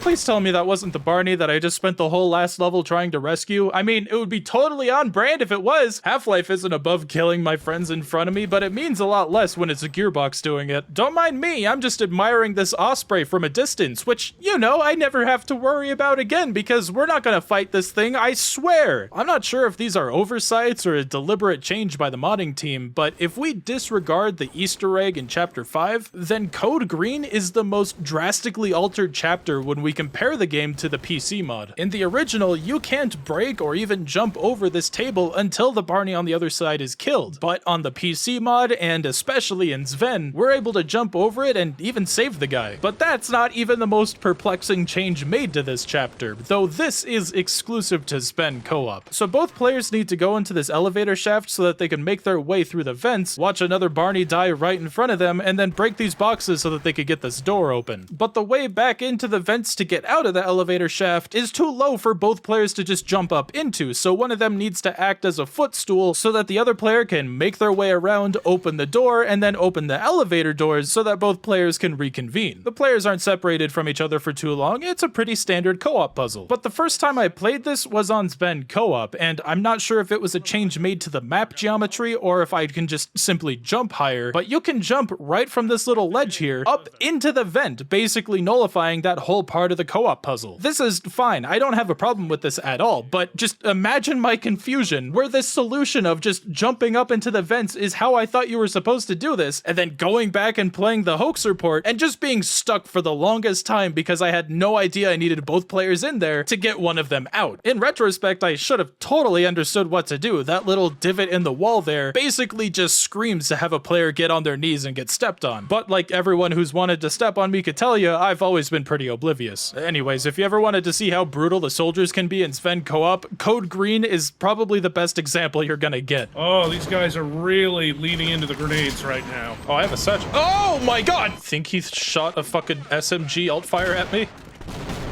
Oh! Yep! Where's your corpse? Oh, that shit. is exactly what happened. Your corpse has to be somewhere. Is this the Oh, giblet? I'm sure it's in many places.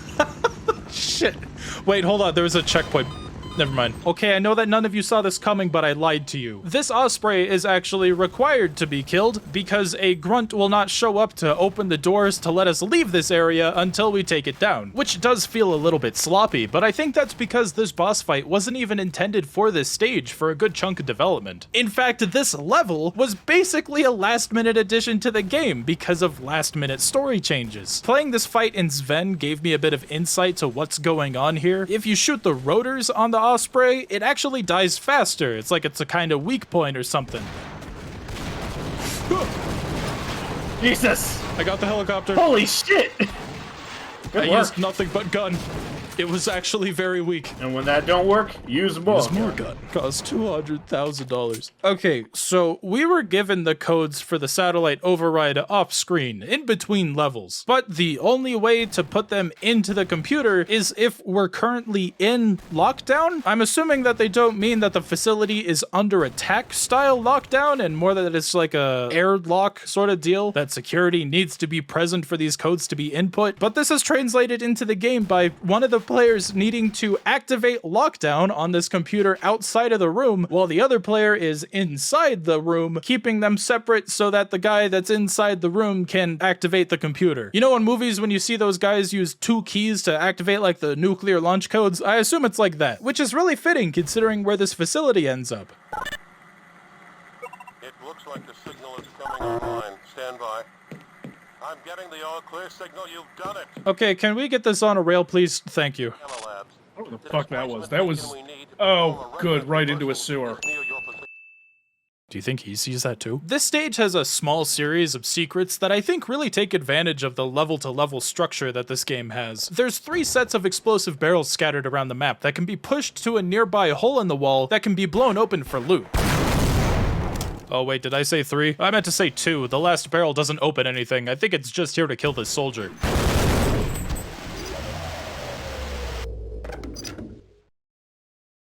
Why can't I move this? Dumb bitch. They thought they could have gotten me. Just climb through the steam. What the fuck? I set it to green. I turned it from green to red. Oh, there's this lever here. I didn't see this. Wait, what did you do? I didn't do anything. I flipped this. What? I flipped that to red, and then I didn't realize there's a wheel right here. Why can't... Did I mention that we came down here to get a nuclear butt plug to plug the Zen rift?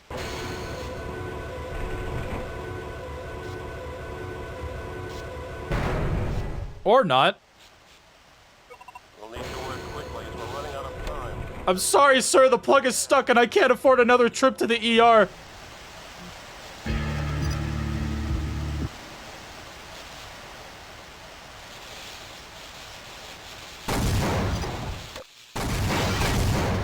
For Black Mesa standards, that's surprisingly safe. Guess I'm gonna have to pump this thing up there myself.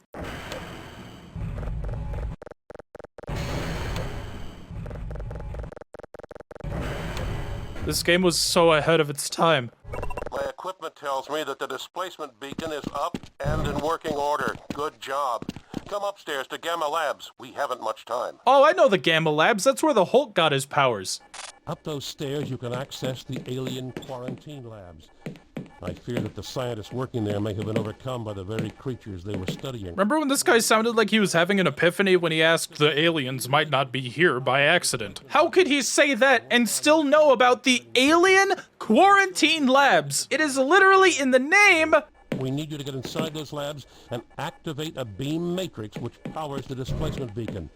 You won't find much help in activating the system, but I'm sure with your training it will be a simple matter. Did he just say Bean Matrix? Because I'm starving. If you've got enough Half-Life under your belt, then you should know exactly what to expect from the quarantine labs. It's a sort of diet questionable ethics. Story beats that really hammer home the "are we the true monsters" sort of feeling, with a bunch of explicit experiments and all that kind of stuff that really make us feel empathetic for the beings sent from Zen. And Decay does offer us a new perspective of these, or at least some new goodies to entertain the lore fanatics. Like this implication that it's the shackles on the Vortigons that give them their own power, or at least it's a conduit for their power. I guess someone at Gearbox forgot the memo that the alien slave enemies are, you know, slaves. To their credit though, we never see a Vortigon use their powers without one of these until Half-Life 2. I don't even think they're called Vortigons until Half-Life 2. But man, I feel so bad for this bull squid here. It's still alive and probably conscious while getting its stomach pumped for bile. We already knew Black Mesa was fucked up, but getting a scripted sequence where we hear the animal, like, squeal in pain, it hits a little different, you know? Alright, I need something to cleanse my palate here, something to move on from animal cruelty. Do you like color matching puzzles? It's okay, don't panic, we're just mixing primary colors. If you want to get technical, they're only subtractive primary colors, which, you know, doesn't make sense scientifically, but that's what we gotta do. We were all told growing up that red and blue make purple, and that yellow and blue make green, and that yellow and red make orange. One of the players needs to stay behind and mix the colors appropriately, and then the other player needs to make sure that the right color laser goes into the right color hole. To my fellow artists that are watching this, please just suspend your disbelief for just a moment and ignore that by combining blue and yellow light you technically make white. Yellow and blue only make green when we're working with subtractive primary colors, but I know that most of us weren't taught this in school. This is totally useless information, but if you want to be an artist and you didn't know, I hope you found that helpful. Alright, you want to see some crazy shit?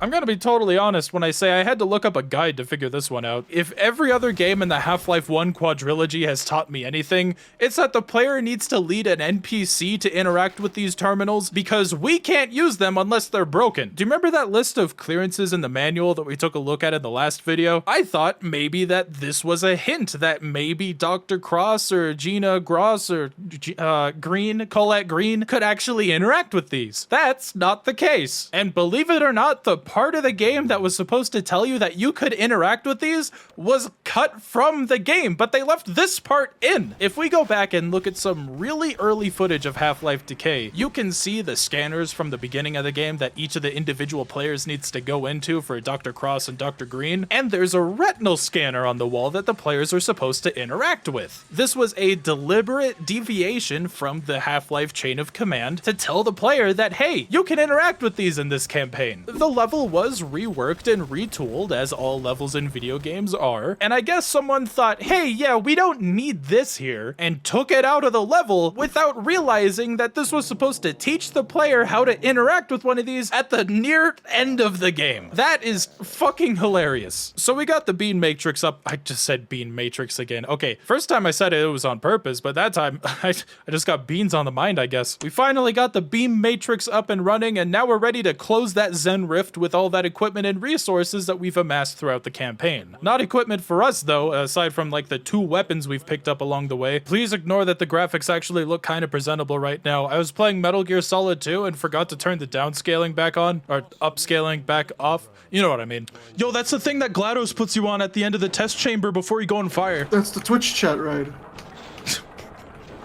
So we've got our stage set for our final boss fight here, now that we've got to activate our nuclear butt plug to close the rift. First, we need to flip these 3 switches one at a time to bring out these giant Zen crystals that charge the beacon. As soon as each crystal is powered up, we gotta start the next one, lather, rinse, repeat for like 5 minutes while you fight nothing but Vortigons. That's not an exaggeration, there's nothing but Vortigons until the boss shows up, except right before this mission, they gave us a larger arsenal, including a rocket launcher, and the AI doesn't have a concept of, you know, saving the really powerful weapons for later for when we need them. Have you ever seen that video of those bakers watching their bread get turned into a bread bowl right in front of them? That's how I felt watching my AI companion use up all of that RPG ammo right in front of me.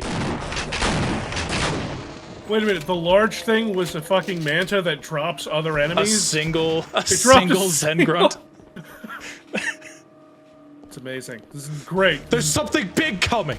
Yeah, that brand new boss fight that I was telling you about is actually just a repurposed alien craft from the base game. Sorry, I know that's really anticlimactic of me to bring up, but I mean, that parallels how I felt seeing this thing for the first time. Looking at this thing's name in Sven Co-op, it actually shows up as Boyd, which I'm pretty sure is an oversight, and this is me pointing out a nitpick that I doubt anyone would even care to notice if they knew, but I'm gonna bring it up anyway. In Half-Life 1, the Boyds were these group of Zen birds that would fly around in the background. The only significance here is that Boyd, B-O-I-D, is the name of an AI program written in 1986 trying to capture the complexity of a group of objects flying together and trying to stay in formation. I bring this up because this alien ship that we're fighting at the end of Half-Life Decay is not a Boyd, so either someone at Gearbox just wasn't in on the joke, which I have no doubt is the case, or this was an oversight when bringing these maps to Sven Co-op. And that whole thing is probably more interesting than this entire boss fight because holy shit, this boss fight fucking sucks. If you're playing this on PC, then you're probably gonna take this thing down before it could finish a single lap around the place because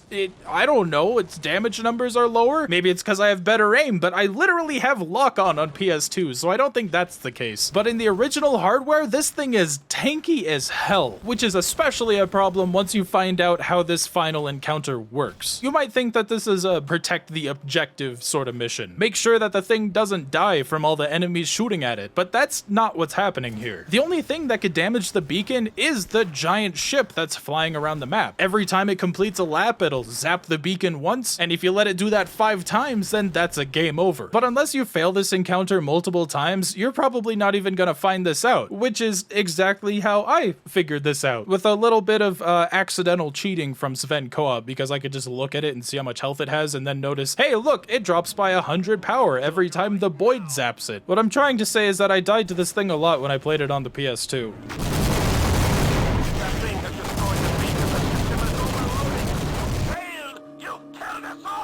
Shut the hell up, Dr. Keller. Also, are you kidding me? Oh, she's enjoying this way too much. Get ready to flip that switch. Woo. You did it. Good job, Gordon. Flipping that switch and all.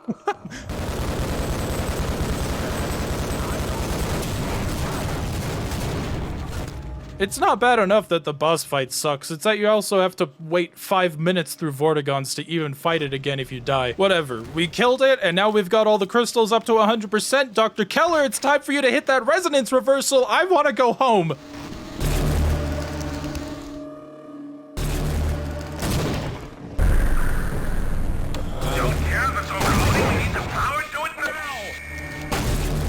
Calhoun, you must hurry. We can't keep the portal open much longer.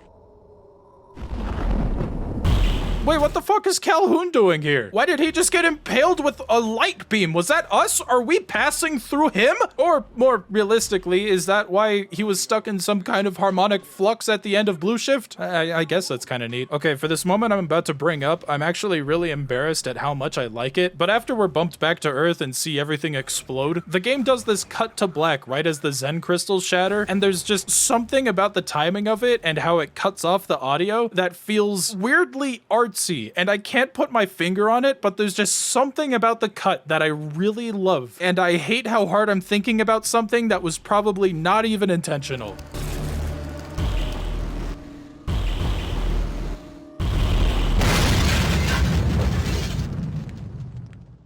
Gina? Colette? You'll be all right. You were caught for a moment there in a harmonic reflux. It's one of the swirling eddies in the space between 2 displacement event currents. Although I can't imagine who was creating the other current. Keller is so goddamn inept, he didn't even realize that Rosenberg is doing all this shit right under his nose. Yeah, lots of good, all that sitting at the computer, did ya? Oh god, I sound like my mom. Amazing, then Blue Ships. I need to inform you that my screen right now says, Balls Invincible. Although I can't imagine who was creating the other current. But it doesn't matter now. Rest, my friends. We did it.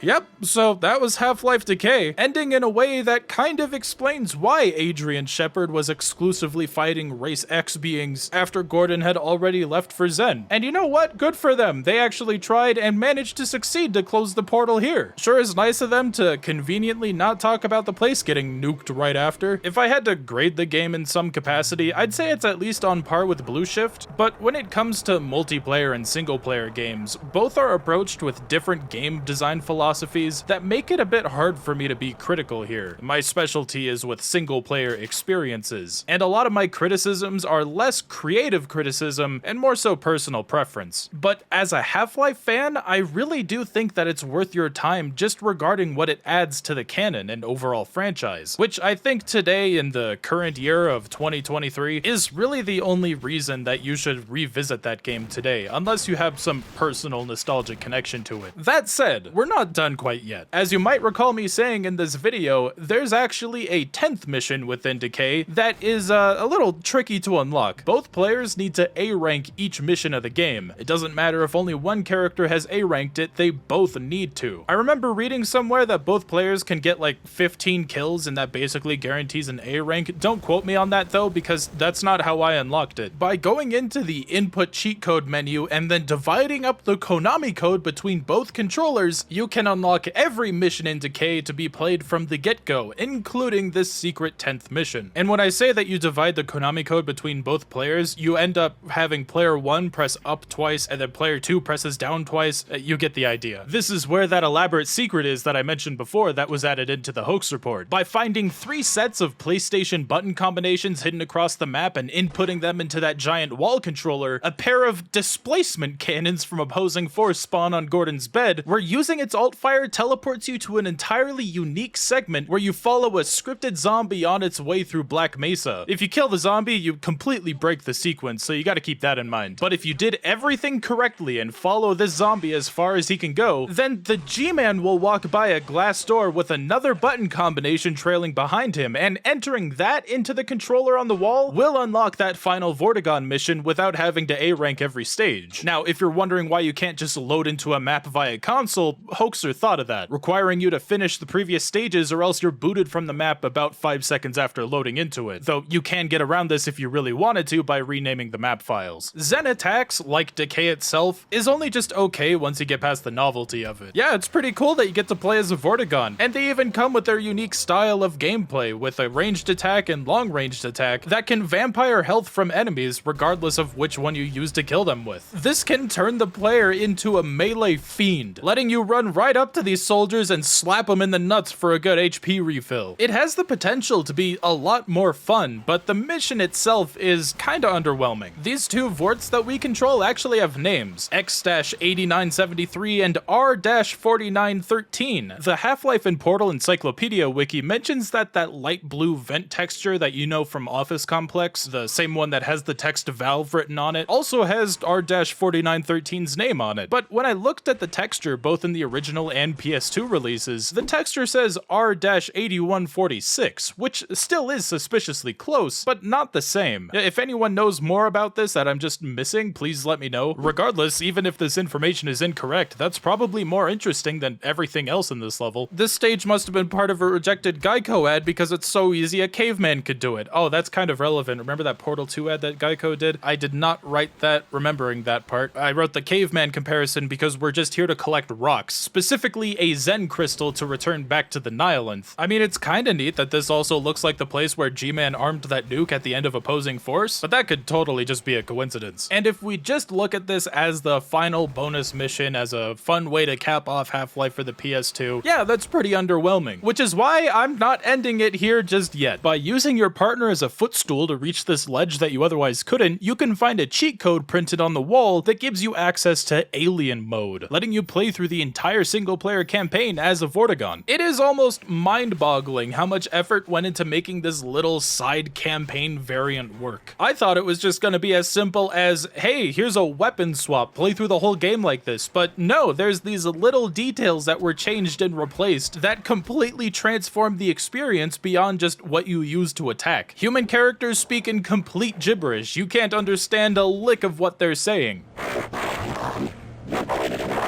So true, Dr. Coomer. Barnacles won't latch on to you, just instead rubbing their flaccid tongue right across your face, but can still heal the player if you attack them, turning these clusters of barnacles into almost dedicated healing stations, which is nice because, you know, you can't use the HEV suit chargers anymore. Zen forces will still target you, which is a little disappointing at first, but I mean, if you think about it, this would have turned the game into basically a speedrunning slog with no enemies. It would have been kind of boring. The simple change of giving the Vorts these sort of leeching powers by taking health from enemies as you attack them already changes the dynamic a lot, but these other subtle changes really just hammer home that this is a completely different experience, encouraging a playstyle that lets you leap out of cover to ambush enemy targets with melee to slowly recover your health back. I can't believe I'm saying this, but I think that this is more fun of a single player experience than Decay was. But you can't play through all of Half-Life 1's campaign. You'll still play through all of Lambda Core and still need to protect the scientist from getting killed by the controllers as he opens up the portal to Zen, which, because I was also playing this on difficult, was really hard, and I feel like I almost exploited the game just so I could get past this sequence, leaping up to the catwalk where the scientist is so that I could easily zap any controllers that were within range of the dude to do damage to him. But trying to get off of this platform made me realize that there's some invisible walls here that I think were supposed to keep me out. As soon as you get to Zen, the moment you come out of that portal, your control is taken from you and you're greeted by 4 Vortigons that celebrate your arrival home. That is goddamn adorable, and I can't think of a better way to cap off our time with Half-Life for the PlayStation 2.